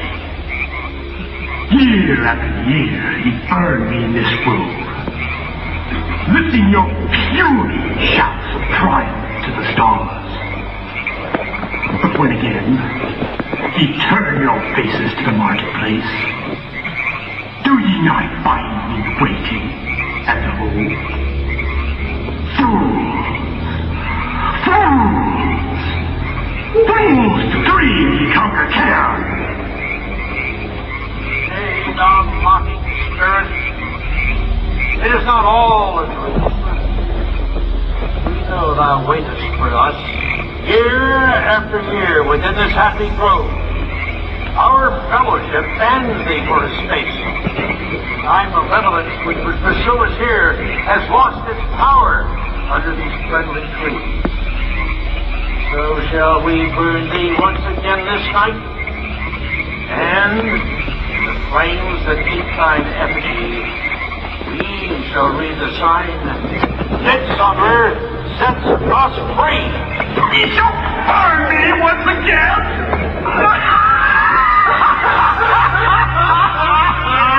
Now but these ways, which hither ye have brought from regions where I reign, ye fools and priests, I spit upon your fire.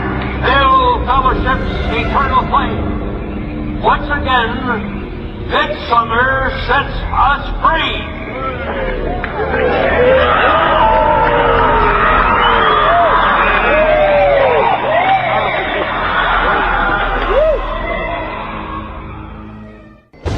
You have to ask yourself why it is that somebody would want to do that, let alone these elite people. And if you look at the elite throughout history, many of the people that achieve pinnacles of power are into the occult. They seek a supernatural way to gain power. Why are Christian conservatives such as the Bushes and Newt Gingrich attending the Grove? And I recognize I'm not going to be invited to Renaissance Weekend or that Bohemian deal where Newt, Rush, and Dick all sit in a teepee naked beating on tom-toms. Why does the media barely mention the Grove? Because many of them are in attendance. Late political cartoonist Phil Frank of the San Francisco Chronicle draws a reporter thinking about his loyalties to Bohemian Grove as he takes notes for a story. Stories about what happens in these redwoods are hard to come by. A campground statue reminds Bohemians to keep their mouths shut about the Grove. Many world events have been shaped at the Grove, including the creation of the atomic bomb. Discussions at the Grove in the 1930s helped lead to the development of nuclear power and the atomic bomb. Every Republican president since Calvin Coolidge has been a member, as well as many Democrats, including Jimmy Carter. If you look at the membership lists of the Bohemian Grove and the Council on Foreign Relations, the Bilderberg Group, a lot of the key level people are overlapping and are involved in numerous groups. In addition to pagan rituals that take place there, this all-male club also deals with darker themes through the plays Montezuma, which feature Aztec human sacrifice, and Faust, which feature Mephisto. Bohemian Grove that I attend one time at a time. It is the most faggot goddamn thing you will ever imagine. Again, we see people of the highest levels of power involved in the most repulsive and decadent of crimes. They couldn't care less about the code of conduct that's taught in all major religions about treating others the way that you want to be treated. And then they masquerade, they put this false front on that they're like everybody else, because your average person wants to do right, believes in some sort of a karma, believes in some sort of a divine justice in the universe. And so these people need to put on this front that they're like the average Joe in middle America, that they go to church every once in a while, and that they believe in an afterlife and a divine justice. And so they have to put on this front that they're like everybody else in order to get elected and to be accepted and to not have people look at them suspiciously, because if somebody goes around and openly admits that they were an atheist or that they were of some obscure religion, people aren't going to throw their support behind them as much, and they're not going to trust them as easily. The reality of this behavior is never revealed to the public, as the media keeps any revelations quiet. Unfortunately, these type of activities continue to this day. The insanity is that we have allowed an interwoven elite criminal class to rule over us while posing as the saviors of the planet. We have learned they will stop at nothing to achieve their goals and are not held accountable for their crimes. They prey on the system rather than protect it. This is not a new world order of peace and prosperity. It is not a world government to save the earth.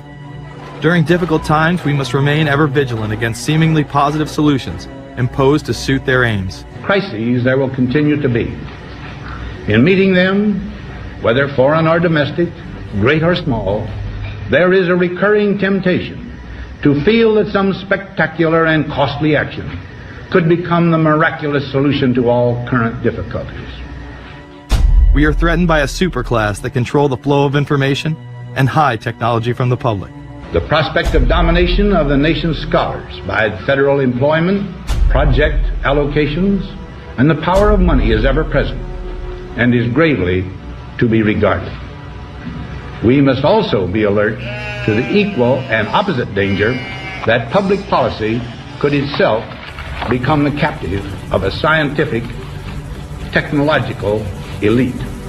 It is time to put down the remote control, to turn off your Xbox, and start paying attention.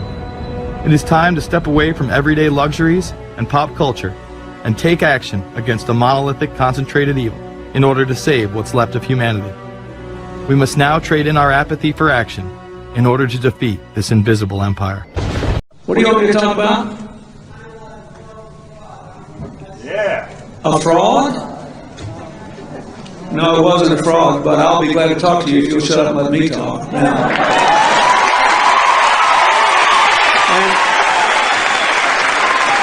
A fraud, let me tell you something. I'll tell you a couple of stories about fraud. The Bohemian Club, as you say, the Bohemian Club? That's where all those rich Republicans go up and stand naked against redwood trees, right? I've never been to the Bohemian Club, but you ought to go. It'd be good for you. Get some fresh air.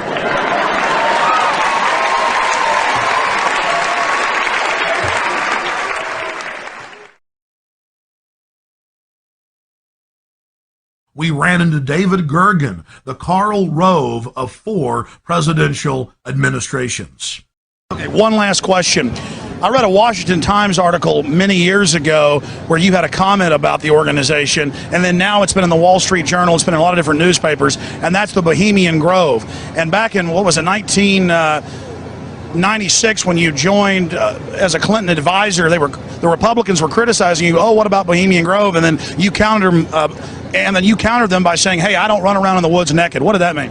Here is the before-mentioned Washington Times article where he said, "I didn't run around naked like they do." I don't know what quote you're referring to. I'm not aware of any quote like that. Listen, I am a happy member of the Bohemian Grove. I like the folks who come there, and it's really inappropriate for me to talk about the group beyond that. Thank you. Have you been there for the ceremony with the cremation of care? Frankly, I don't think that's something I need to talk to you about. Really? That's right.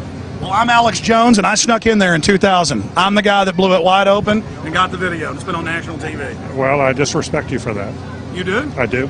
But it's a lot of big public officials going in there. Don't we deserve to know? I don't know anything about you, and I don't know anything about your film.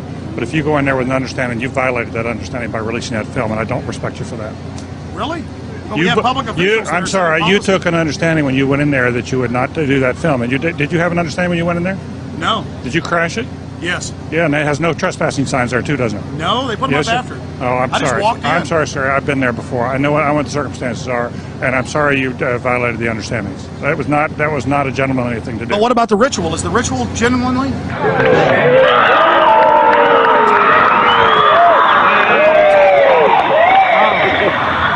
Sir, everything I don't owe you this comment. I know. I appreciate it. This is what's called ambush journalism, and I disrespect you for that as well. So thank you and goodbye. Been in the ritual?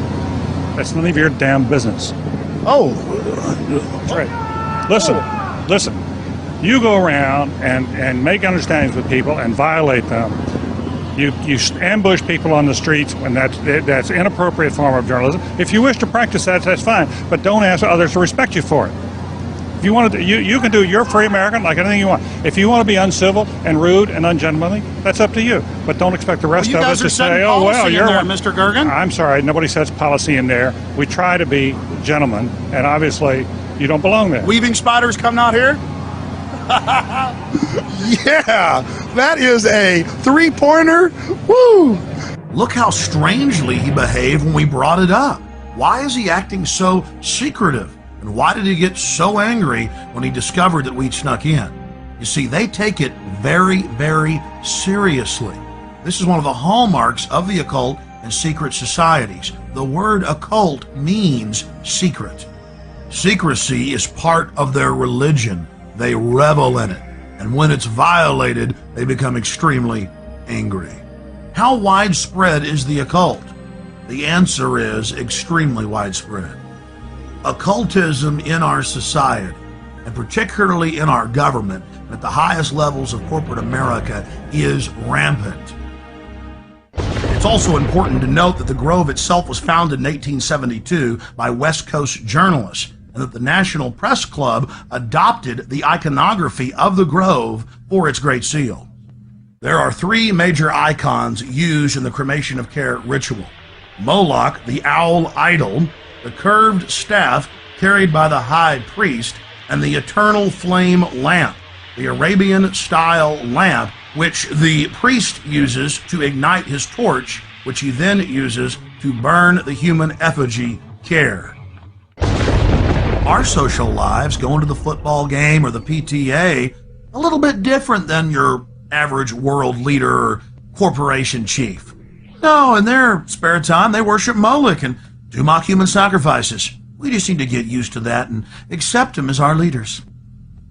Think about it. If your neighbor was engaging in mock human sacrifices to Moloch, the demon idol that was worshipped all over the Mediterranean and the Middle East, would you let that neighbor walk your dog or house sit, or how about babysit your children, or be in control of the nuclear launch codes? Well, let me give you a revelation.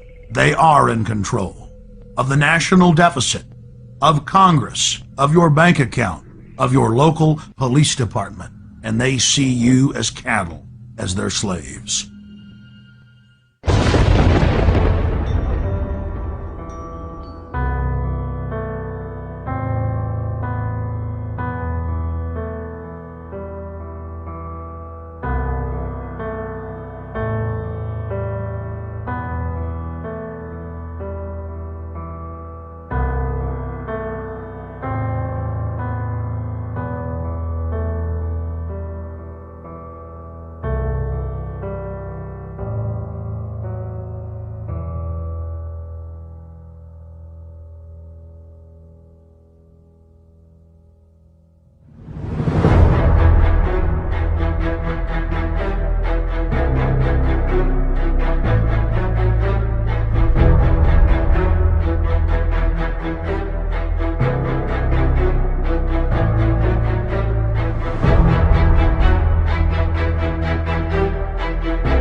George Bush takes his inspiration from what he learned in Skull and Bones and from the Thule Society that Hitler and Goebbels and Goring cut their teeth in, Bohemian Grove, these evil organizations that perpetrate the ugly things that these criminals are doing to this country, for which they must be held accountable.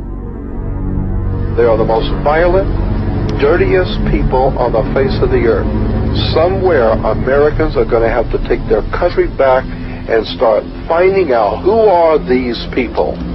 Who are these people we call our representatives, the Bushes. George Bush, the president, his father, went around the country talking about a new world order. The people who are running this country from behind the scenes do not care a thing about Americans or bloodshed anywhere.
About something that's entertaining or sensational. We're talking about your government, where you live, your country, your freedoms. Right. And what we're talking about here is things which you see every day. Like someone said a long time ago, many will look with their eyes but not see, and listen with their ears but not hear. And that's us. That is this country. We have been looking at things all along and never realizing the significance of the occult emblems that we're seeing today. Okay. We're talking about a global government that's in existence right now. We're not talking about a nation that is going, we're talking about a nation that is gone. We do not control the government of the United States of America. The United States of America is controlled by this evilarchy. They control the money system, they control the State Department, they control the presidency. The seal that we have on an American dollar bill is an occult seal of an occult society pursuing an occult agenda.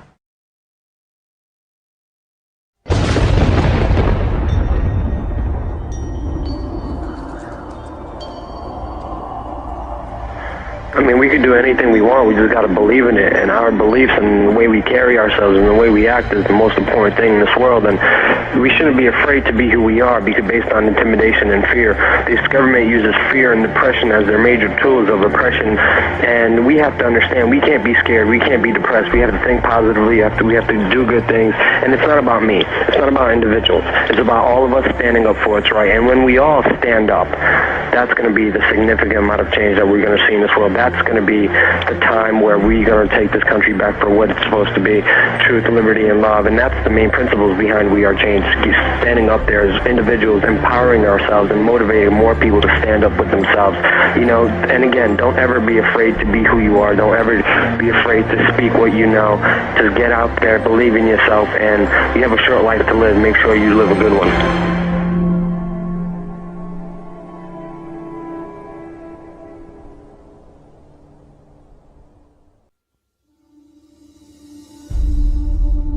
There's a worldwide revolution going on. And in my opinion, the young generation of white, black, brown, whatever else there is, you're living at a time of extremism, a time of revolution. What is it revolting against? The power structure. The American power structure? No. The French power structure? No. The English power structure? No. Then what power structure? An international Western power structure. And I, for one, will join in with anyone, don't care what color you are, as long as you want to change this miserable condition that exists on this earth. And there's got to be a change. People in power have misused it, and now there has to be a change, and a better world has to be built, and the only way it's going to be built is with extreme methods. So what you and I have got to do is get involved. You and I have to be right there breathing down their throat.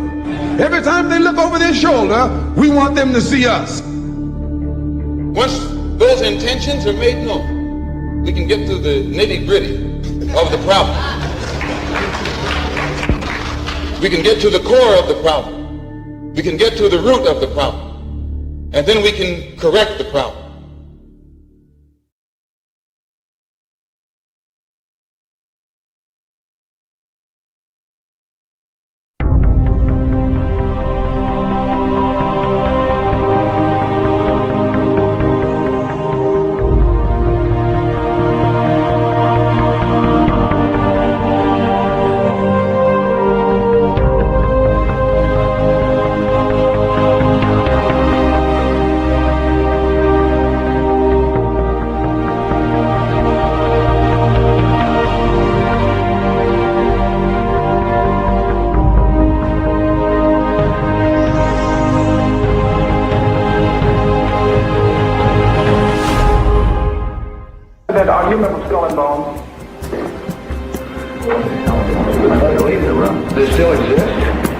And the thing is so secret, I'm not even sure it still exists.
This plan that goes back hundreds, if not thousands of years, tends to be kept in the bowels of these blood oath secret societies. And by that I mean the Shriners, the Freemasons, the Oddfellows, the Illuminati, the Order of the Palladian. There are literally dozens of names down throughout the centuries that this goes by. But it has to be in one of these groups where you have to swear to kill a fellow member of the society if they reveal the secrets, or you yourself be killed by a member of the society if you reveal the secrets. That's what blood oaths are.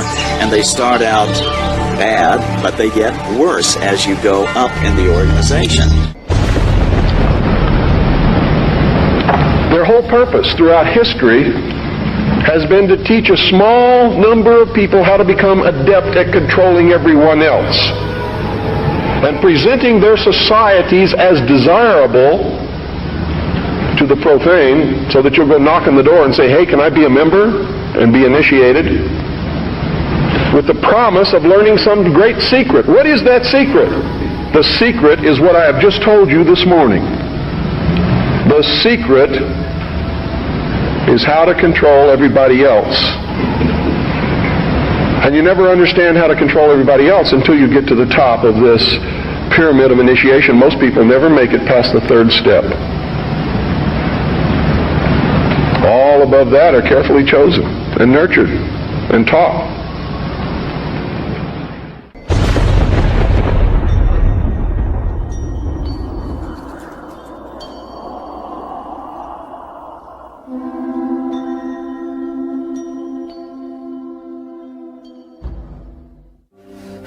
As with all secret societies, you have levels, and if you're on the lower levels, you don't even know they're upper levels. They don't even tell you.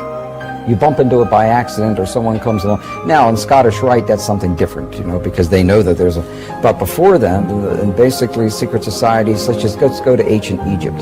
To the ancient Egyptians, the priest would tell the serfs, the guys that tilled the land, they would say, the sun is God, okay? And so they accepted that very low-level interpretation, all physical. That's not what the priest believed. What the priest believed, there was a second level. The priest believed that, no, the physical sun is not the supreme being.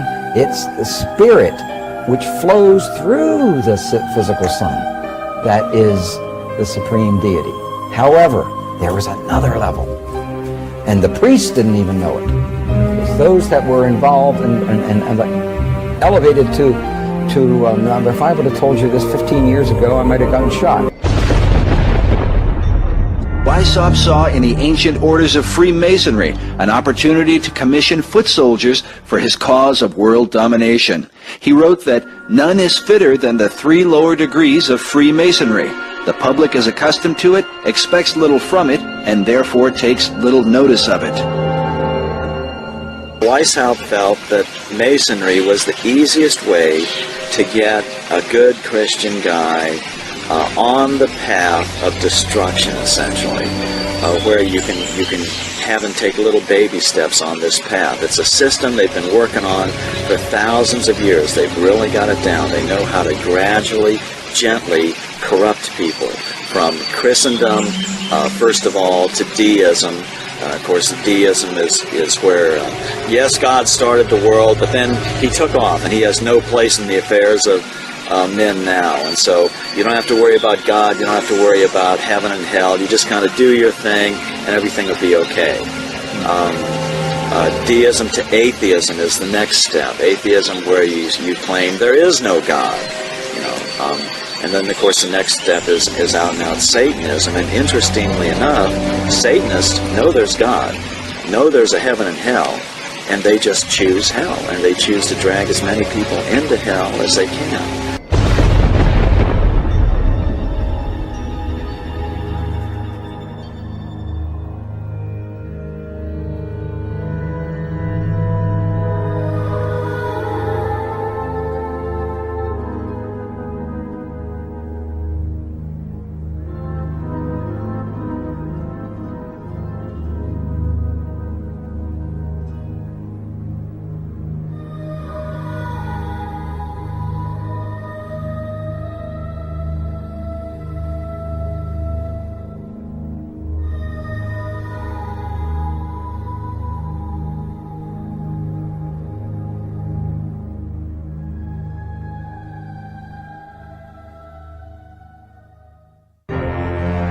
The religion of Masonry, while often cloaked with Christian titles, is actually based upon the ancient mystery religion of Babylon and Egypt.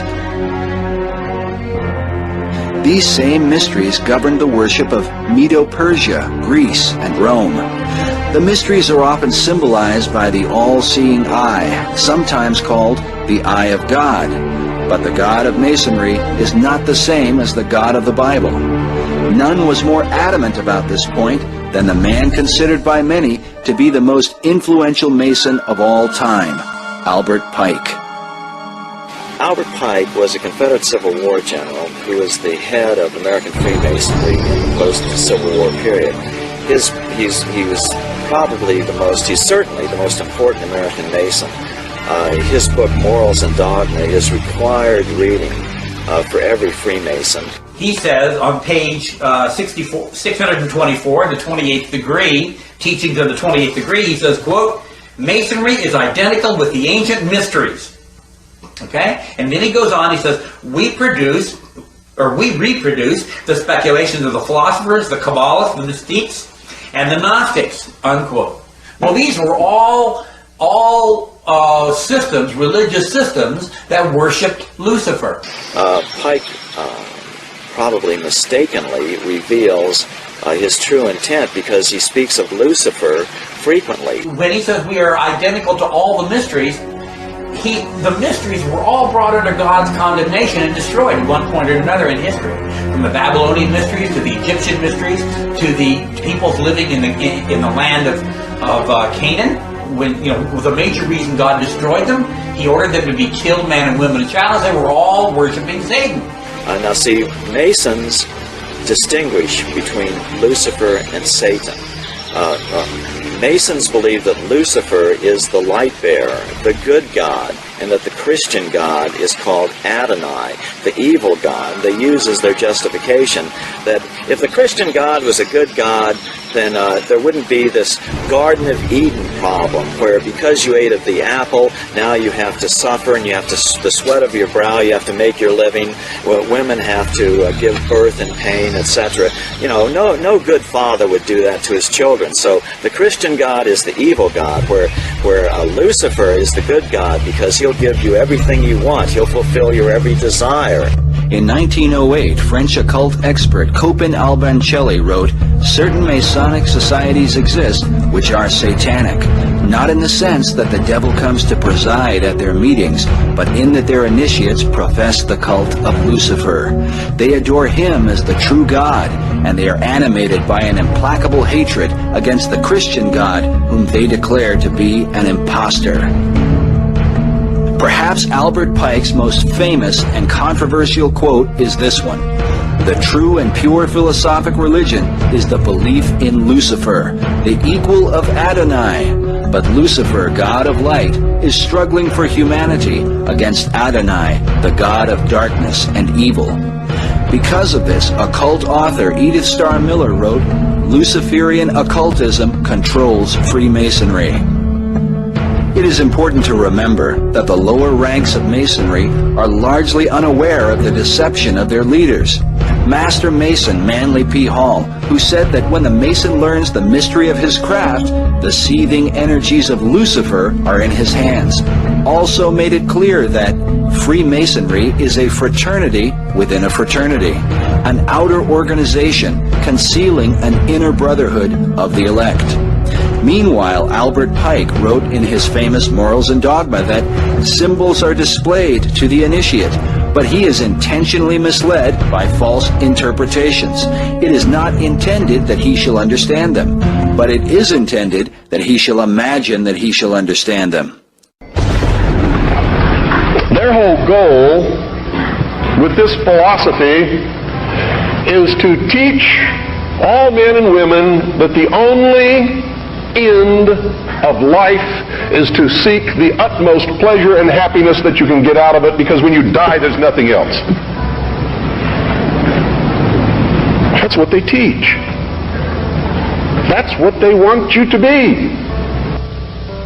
They don't want laws against sexual promiscuity. That's why they don't want families. That's why they don't want marriage. That's why they encourage homosexuality.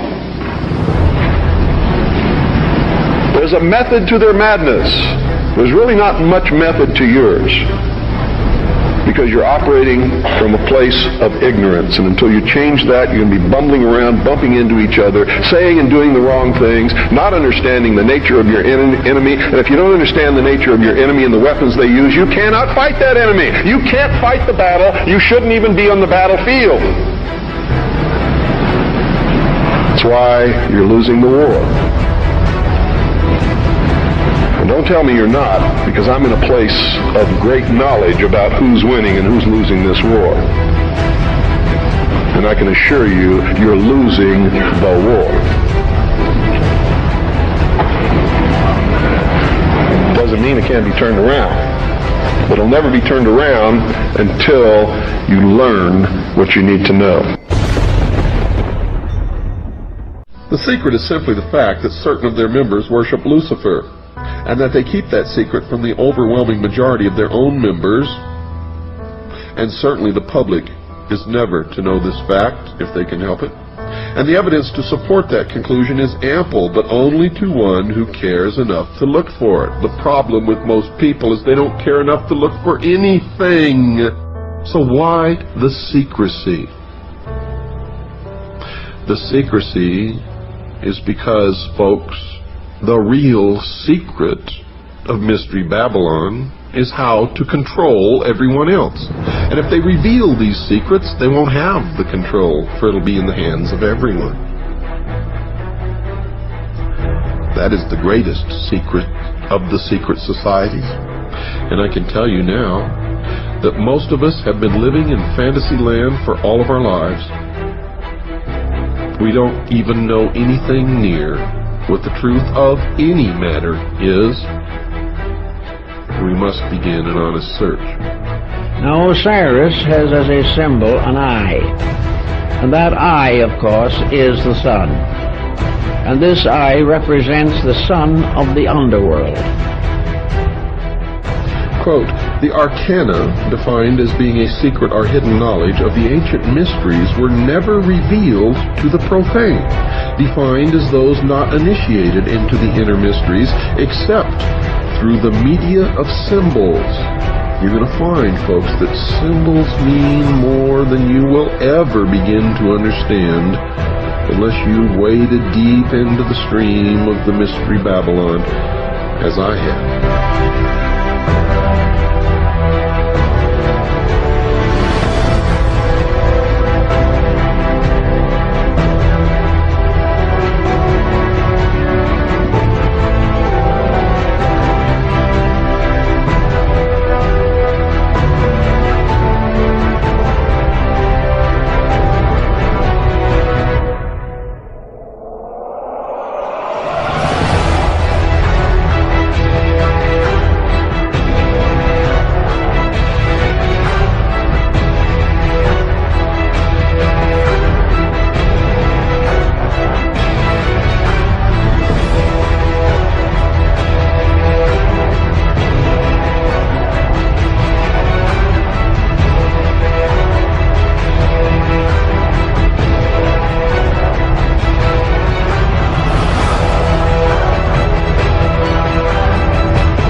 However, only a few are aware of the involvement of the Freemasons, and that is why I have chosen to concentrate on that organization, Mystery Babylon. And the reason I'm concentrating on that organization is because it is their members who have infiltrated the church and the educational field who control those other two organizations. So really there's only one organization that needs to be dealt with, and that is Freemasonry. So, Masonry conceals a great mystery inside its temples, one that is connected somehow to the New Age movement. The Masons admit in some of their writings that they too are anticipating a New Age, a series of major changes. Henry Clausen, the past sovereign grand commander, the equivalent of their president of the Scottish Rite of Freemasonry, has been quoted as saying this, quote, "We look towards a transforming into a New Age using, however, the insight and wisdom of the ancient mystics," unquote. The Masons claim that the things that they believe in are as old as the ancient civilizations. They also claim that these mystics, the ancient philosophers, had the wisdom of all ages and that somehow this knowledge has become lost through the centuries. Humanity today does not possess this knowledge, but it has become the task of the Masons and other truth seekers who turn out in every case of investigation to be liars and deceivers and manipulators, to rediscover these principles for the benefit of all mankind. Those possessing this knowledge will correct the world's current problems. Some of the Masons also claim to have identified the cause of these problems. One of the most prolific writers on the subject of this lost truth, as I have mentioned earlier, is Manly P. Hall, a 33rd degree Mason. For those unfamiliar with the Masonic degrees, all Masons in America start through what is called the Blue Lodge, consisting of only 3 degrees. A Master Mason is of the 3rd degree, and really knows nothing, even though he thinks that he has been illumined, and I get letters from them all the time. "I'm a Master Mason, and I never heard of any of the stuff that you're talking about." Oh, boy. It amazes me, folks. It just absolutely amazes me that people are so stupid. Drives me wild. The initiate into the Blue Lodge goes through 3 separate and different initiation ceremonies, one for each degree. After completing these ceremonies, he may stay where he is or choose to affiliate himself with either the York Rite, which has 13 degrees, or the Scottish Rite, which has 32, and then the meritorious 33rd. The latter is divided into 2 separate jurisdictions, the Southern and the Northern. And these are based primarily on state borders, and whether one joins one or the other depends on where the initiate lives. The 2 Scottish rites have an additional 29 degrees, making for a total of 32. There is one more degree called the 33rd degree, which is honorary, and only a few are invited into that degree, and to even be considered, they must perform some major work toward the completion of the great work, which is the plan to bring about the utopia on earth, the socialist dream. The York Rite has a total of 9 degrees. However, since little has been revealed about this order, we will concentrate on only the Scottish Rite, and in particular the southern jurisdiction. Well, I've since discovered that the York Rite has a total of 13 degrees, folks, not just 9.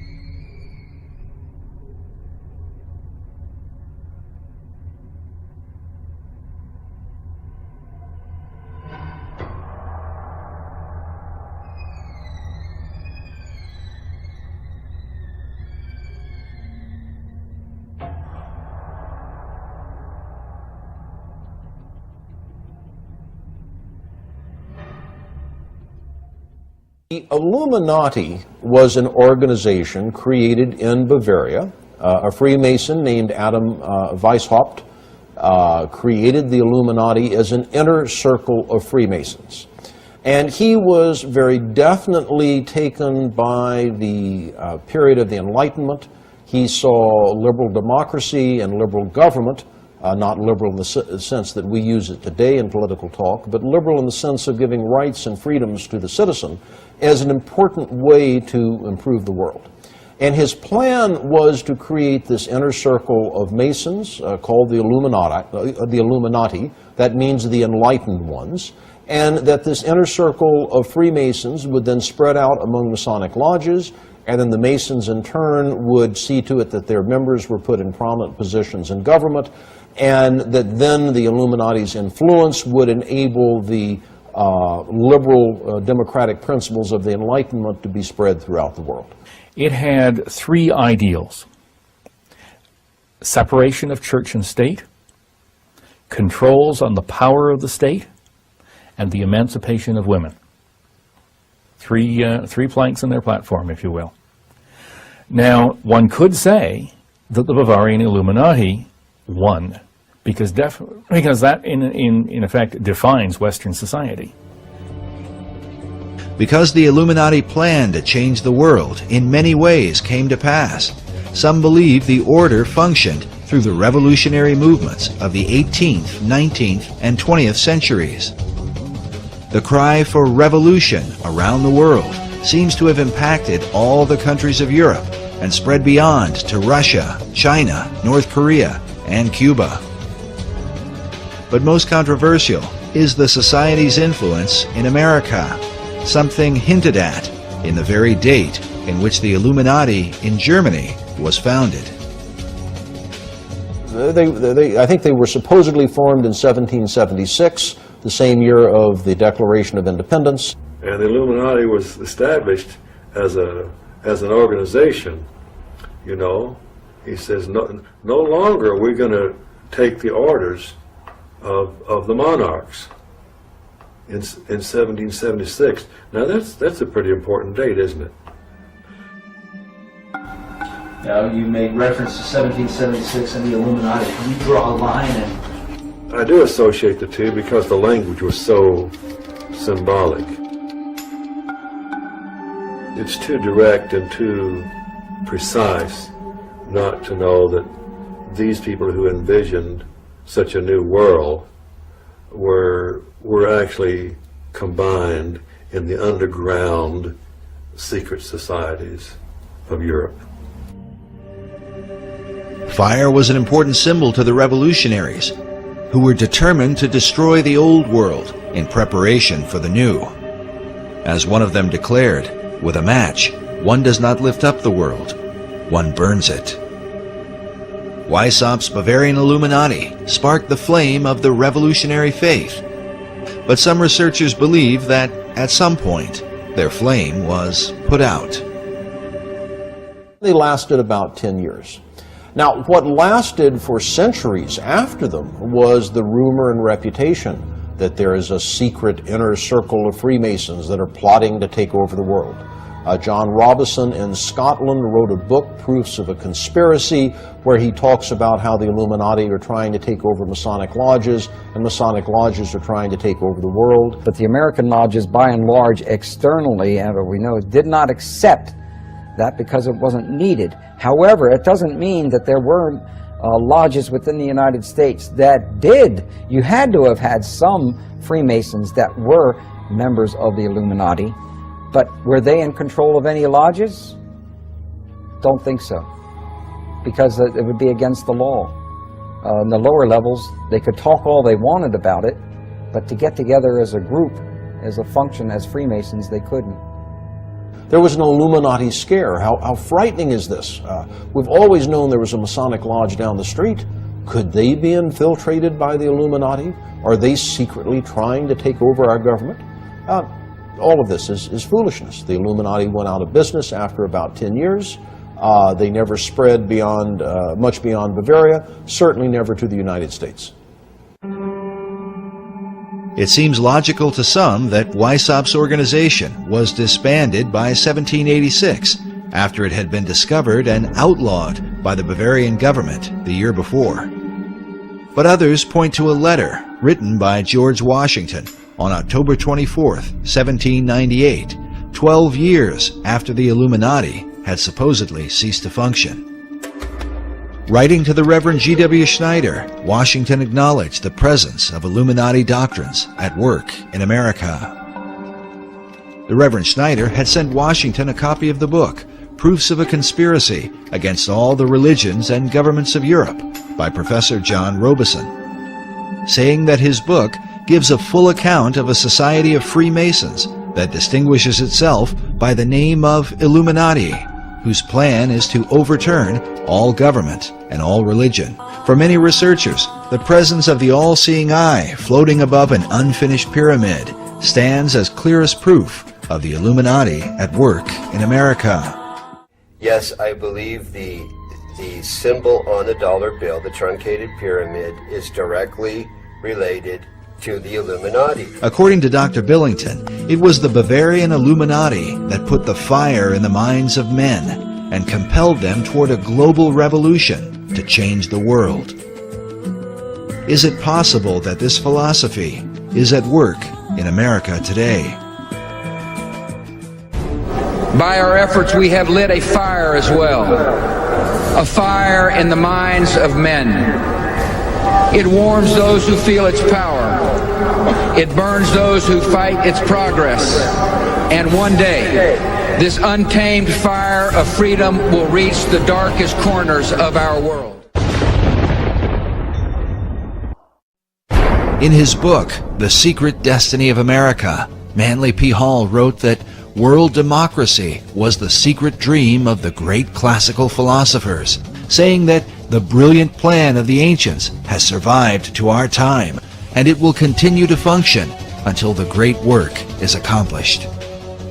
Many researchers believe this great work is the secret behind the wars and rumors of war America has been involved in through the 20th century, right up to the present day.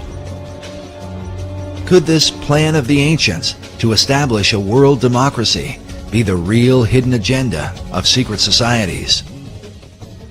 And was this ancient plan echoed in the 2005 inaugural address given by President Bush? When our founders declared a new order of the ages, they were acting on an ancient hope that is meant to be fulfilled. The occult is working at the highest levels of our society, using the military and financial power of the United States to bring about this one world state. And the president has spoken openly about it, how the purpose of the United States is to bring democracy to the nations of the world. Where did this become the function of our nation, to bring democracy to the world? You only need to read the writings of Manly P. Hall, where he tells you that for 3,000 years, secret societies have been working to bring democracy to the world. You read President Bush's speech, before the Association on Democracy, the National Association of Democracy. He tells you for 2,500 years, people have been working to bring democracy to the world. Yet the ancient philosophers recognized that a true democracy could only be achieved by a society of perfected men. A perfected man would be comfortable in a true democracy.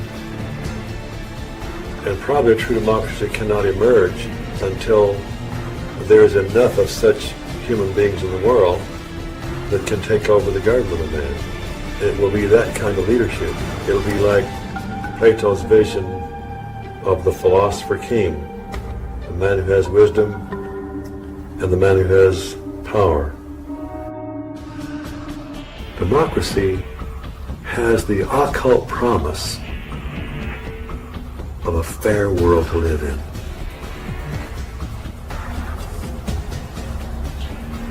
Now, you mentioned the occult promise. How would you define a term like that for an audience who's... Well, probably define that term by saying that promise is explain the word occult. Well, it's obscure. It's hidden, not visible to the normal eye. So an occult promise is something that is inherent, but only visible to those who have that inner vision. So a fair world is a kind of occult promise at the heart of democracy. But is this occult promise part of America's Christian heritage? And if not, could this account for why the many symbols that adorn America's capital city come not from the Bible, but from the ancient mystery religion? And if America were really, truly a Christian nation, what would all of these mythological characters be in our city? Certainly the Christian influence was very strong. From the Christian point of view, we were formed as a Christian nation. But from the occultist point of view, and those associated with astrology and the ancient mystery religions, America was, of course, and Washington, D.C. was to represent their position. So you've had the two forces, in America ever since its formation. While it seems that most of America's leaders have upheld Christian ideals, their reason for doing so is often questioned. If they were Christians, why would they erect monuments to pagan gods and goddesses? And if they were pagans, why confess to Christian ideals? Manly Hall suggests the reason may have been one of self-preservation. He argues that because of the persecutions of organized religion in the Old World, the secret societies employed even greater methods of secrecy to protect their occult philosophies, making themselves sound as though their beliefs had to do with Christianity, which was the dominant belief in Europe, and eventually America. He says the pagan intellectuals reclothed their original ideas in a garment of Christian phraseology, but bestowed the keys of the symbolism only upon those duly initiated and bound to secrecy. It is for this reason that all secret societies have an initiation process whereby members are bound by blood oaths not to reveal the secrets of the order. A chief factor that contributes to confusion about the beliefs of America's founders is the presence of Rosicrucianism. The Rosicrucians are a mystical, arcane society that played a major role in the development of Freemasonry. The rose and cross, which symbolize the society, are also the source of its confusion. The rose is the symbol of secrecy and represents the pagan mystery religions, while the cross symbolizes Christianity. Rosicrucianism is when the two are combined. Because of this, one can begin to understand how a man like Charles Thomson could be famous for his English translation of the Old and New Testaments, and at the same time approve the design of the Great Seal for the United States with the all-seeing eye of Horus floating over an Egyptian pyramid. A Rosicrucian influence can be clearly seen in some of America's symbols. For example, this image of a pelican feeding her young appears in Manly Hall's Secret Teachings of All Ages and is very common to Rosicrucianism and Freemasonry. Now notice the Great Seal for the state of Louisiana. This particular replica is found inside the inner corridors of the U.S. Capitol. The Temple Church in London is a well-known Knight Templar church. Here we can see that the Golden Rosy Cross can be traced back to the mysterious knights. Now, notice the art surrounding the shrine. How a series of squares are shown with red and golden roses in the midst. The shrine opposite has a variation of the same design. Now consider this same pattern as it appears throughout the interior of the state capitol.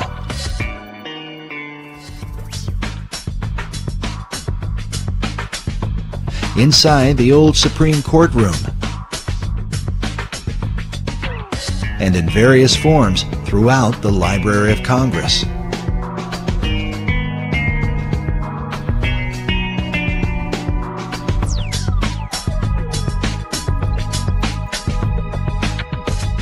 Sir Francis Bacon became the chief of the Rosicrucians in England. His famous saying, "Knowledge is power," is found written inside the Library of Congress, while a statue of Bacon can be seen on the upper level. Elsewhere in the main library is a Baconian passage from his collection of essays. It reads, The inquiry, knowledge, and belief of truth is the sovereign good of human nature. This saying is found over a statue representing philosophy. Could this be an indication that Baconian philosophy governs the New World concept?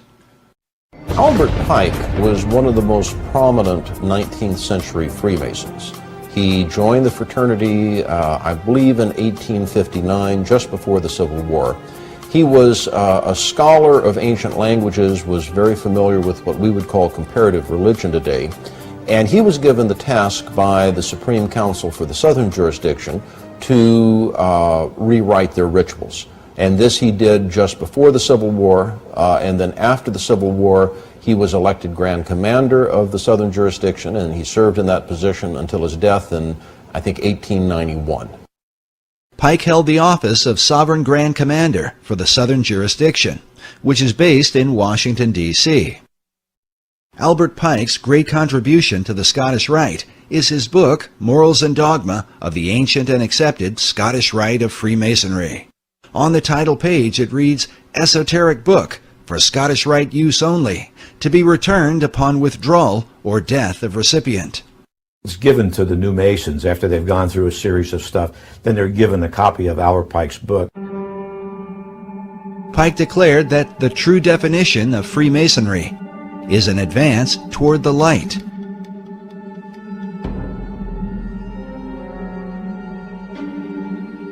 The question then becomes, what is the light of Masonry? Many believe the answer comes from Pike's own words. In Morals and Dogma, Pike wrote, "Lucifer, strange and mysterious name to give to the spirit of darkness. Is it he who bears the light? Doubt it not."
He can become something like a god.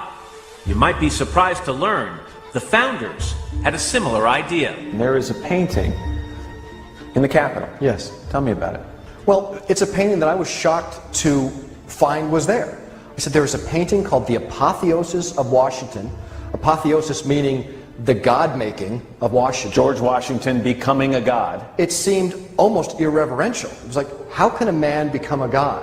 But it really, to my eye, and to other historians' eye, catches this concept of the power of man. Again, can you imagine anyone putting forth that notion of politicians as gods? Right. Here we are in the 21st century. Well, you'd be run out of town. You'd be run out of town. There was a statue of George Washington that sat in the Capitol. He was unclothed. It was a model of a statue of Zeus. It was George Washington as a god. Right. In Scientology, we believe that anybody's abilities are potentially godlike. I don't believe in God. How to describe God? Wow. Well, I would say for me, it's a really personal question. Well, it is, and you don't have to answer it. It's we can move on if you don't want to answer it. It's entirely up to you. Yeah. It's certainly not a test. Okay. No, I don't mind answering it. I think God, to me, though, is I believe that there is a power that I am striving for. I think the best way to describe that would be to name that God, you know. And ideally, I would have to say that I am striving to be that God.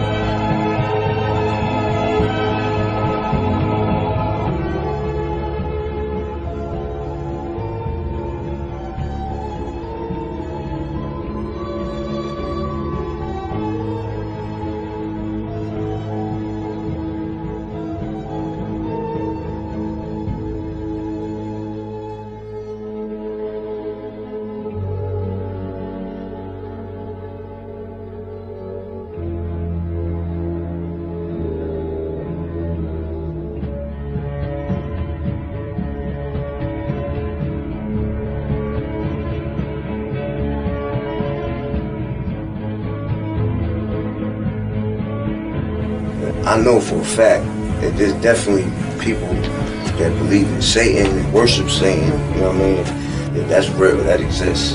Like there's people in power that to control the labels, the owners of the labels. Yeah, that exists. The motherfuckers is devil worshippers. Like I don't know how many of them, who they are, whatever. But yeah, that exists. That does exist. That's a fact.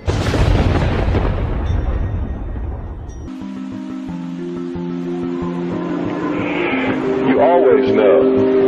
We always know which is the right way and which is the bad way.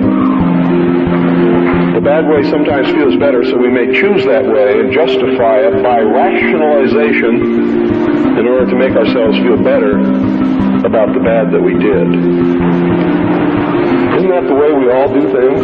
Even if we do something wrong, we know we're doing something wrong, don't we attempt to rationalize it in our own mind and to our friends to justify what we're doing? So I believe it's a great fallacy to set out to brand those whom we disagree with as being evil people. The result of their actions we may perceive to be evil. May perceive it to be bad, but I guarantee you those people don't see it that way. No. You see, nobody gets up in the morning and sets out to do evil. Nobody consciously does that. I've never met any person in my entire life who said, I'm evil, I'm going to do evil things, I like to do evil things, I want to do evil things. They don't exist, in my knowledge. And when we present ourselves to them in that light, we're good and they're evil. Do you think we have a chance of getting them to listen to us? Not on your life. It's not going to happen. So I think we have to change the way we talk.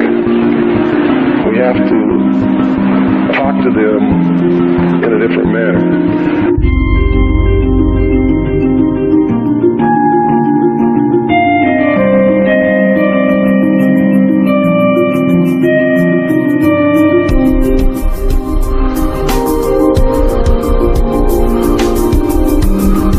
Some things, and I think these things need to be passed on to you, and I think you need to start examining yourself, your agenda, your mission.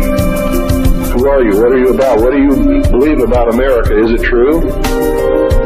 Are you helping to divide us more? Or are you helping to bring us together? Do you really understand what this country is all about?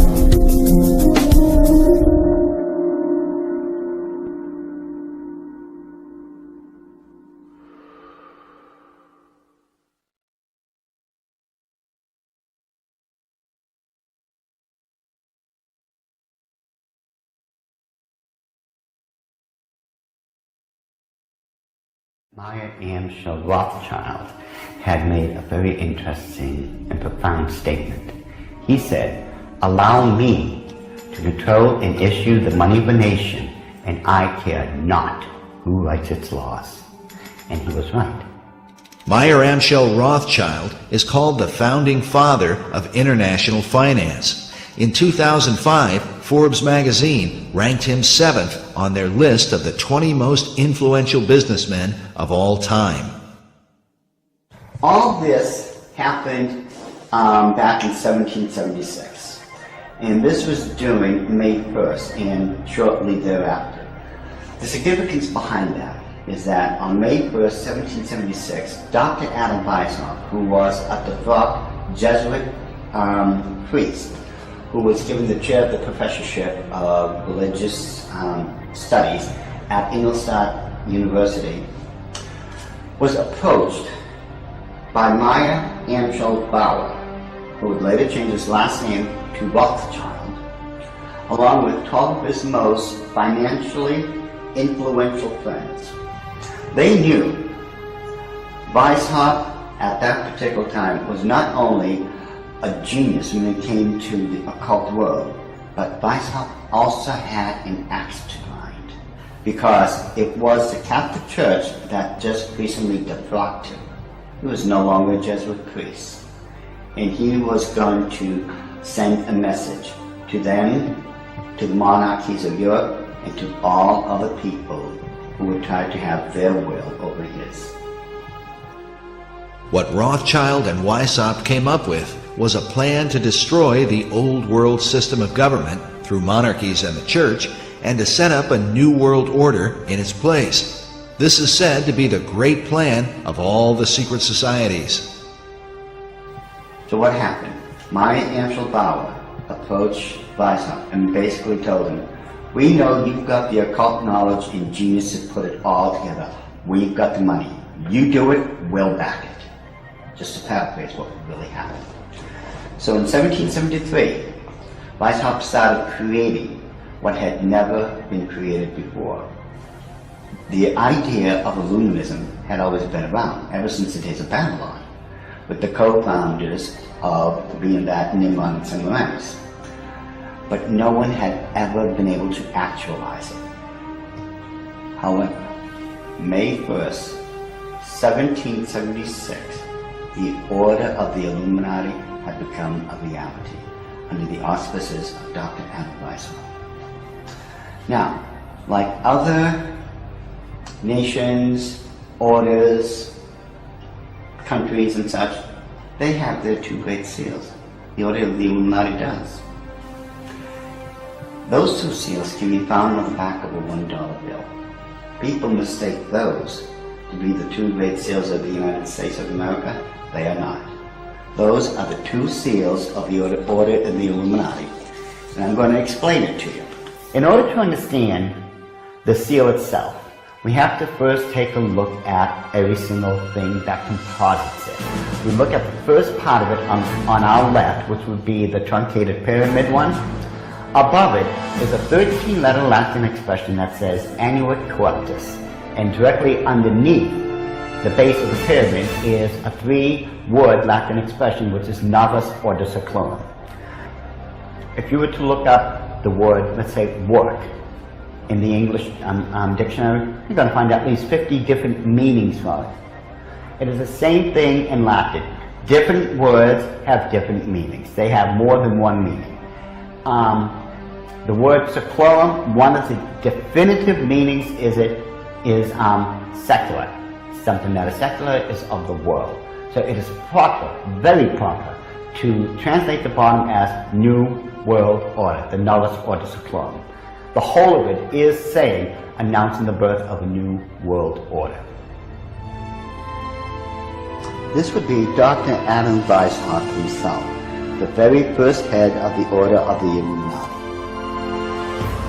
It was Weishaupt who had himself come up with a 7-part plan to create what he called the Novus Ordo Seclorum, or the New World Order. This is the person responsible for it. The interesting thing about the front of the dollar bill is that there are 4 huge ones. There is one in every single corner.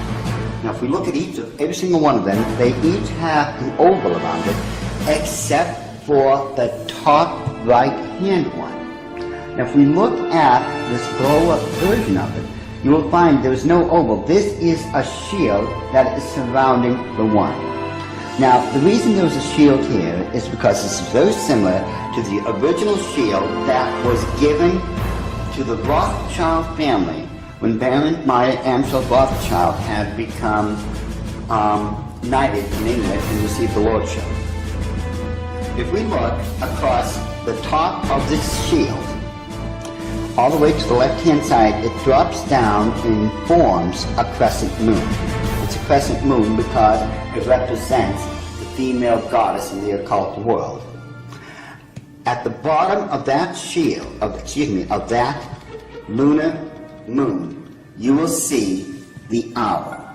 And it's very obvious, once you take a good look at that part of the crescent moon, and it is the same Illuminati owl that is being worshipped at the Bohemian Grove in California by those members of the Bohemian Grove, where presidents, premiers, kings and queens and heads of nations throughout this world have met. You can tell just by looking at this photo, that is a 40-foot owl. It is made out of oak, and that the worshippers are surrounding that fire pit around that altar, which is easily reflected in the lake around them. This is definitely the owl of the Illuminati. Lift up your heads, O ye trees, and be ye lifted up, ye everlasting spires. For behold, here is Bohemian shrine, and holy are the pillars of this house.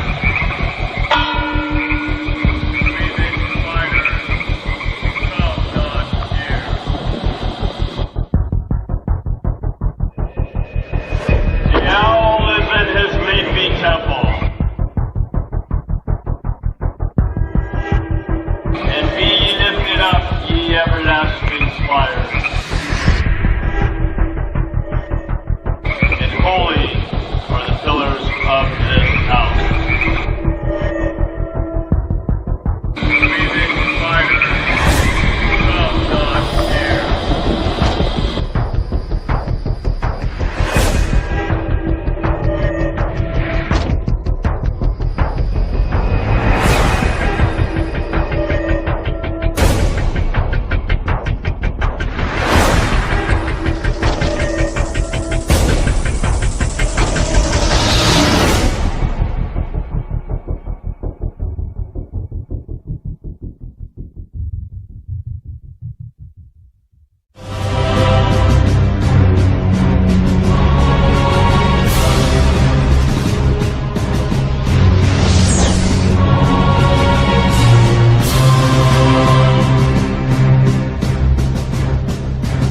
You will overcome darkness. You will be enlightened.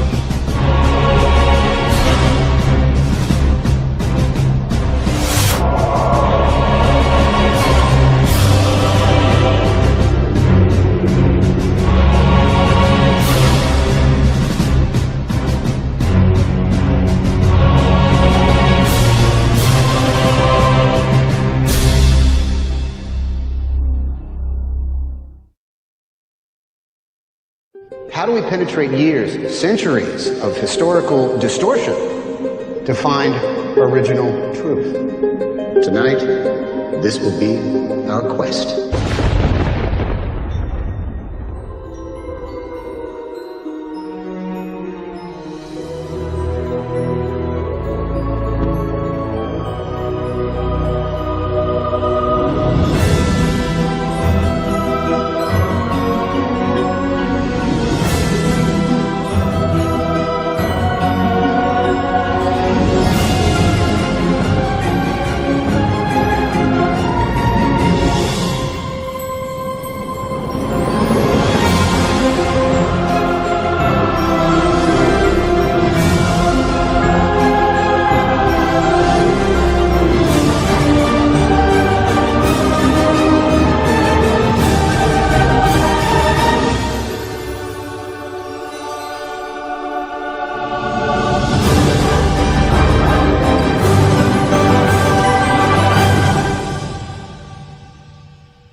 trust in His word?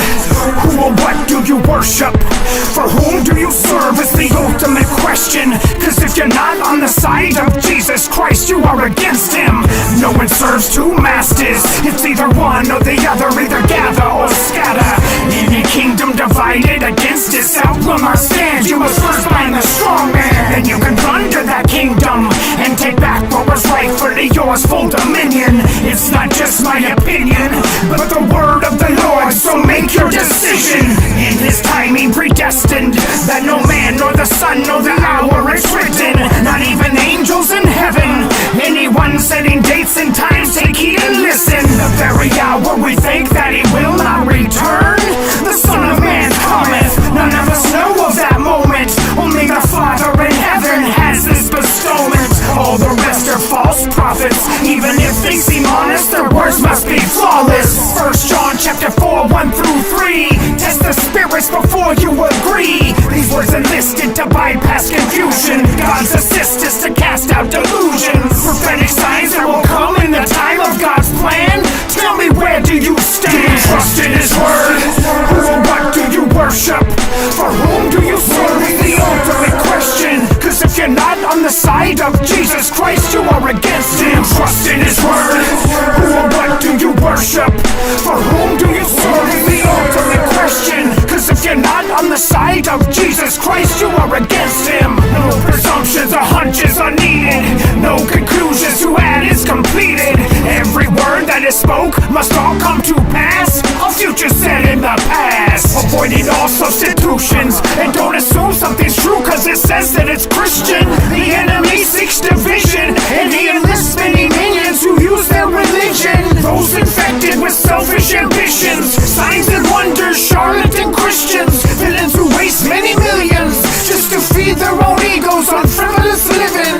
Those artificial false prophets who are filling their wallets and lining their pockets. We expose their hypnosis and their counterfeit pulpits is all hocus pocus. Deuteronomy 18 verse 22, dividing lies from the truth. Hey yo, come let us reason together. Let's divide the word rightfully, sharing this treasure. Recognizing, believing through the signs and the times, understand it's the season. Those who depart from His word, neither hot, neither cold, lukewarm. Whom do you trust in His word? Who or what do you worship? For whom do you serve is the ultimate question. Cause if you're not on the side of Jesus Christ, you are against Him. Trust in His word. Who or what do you worship?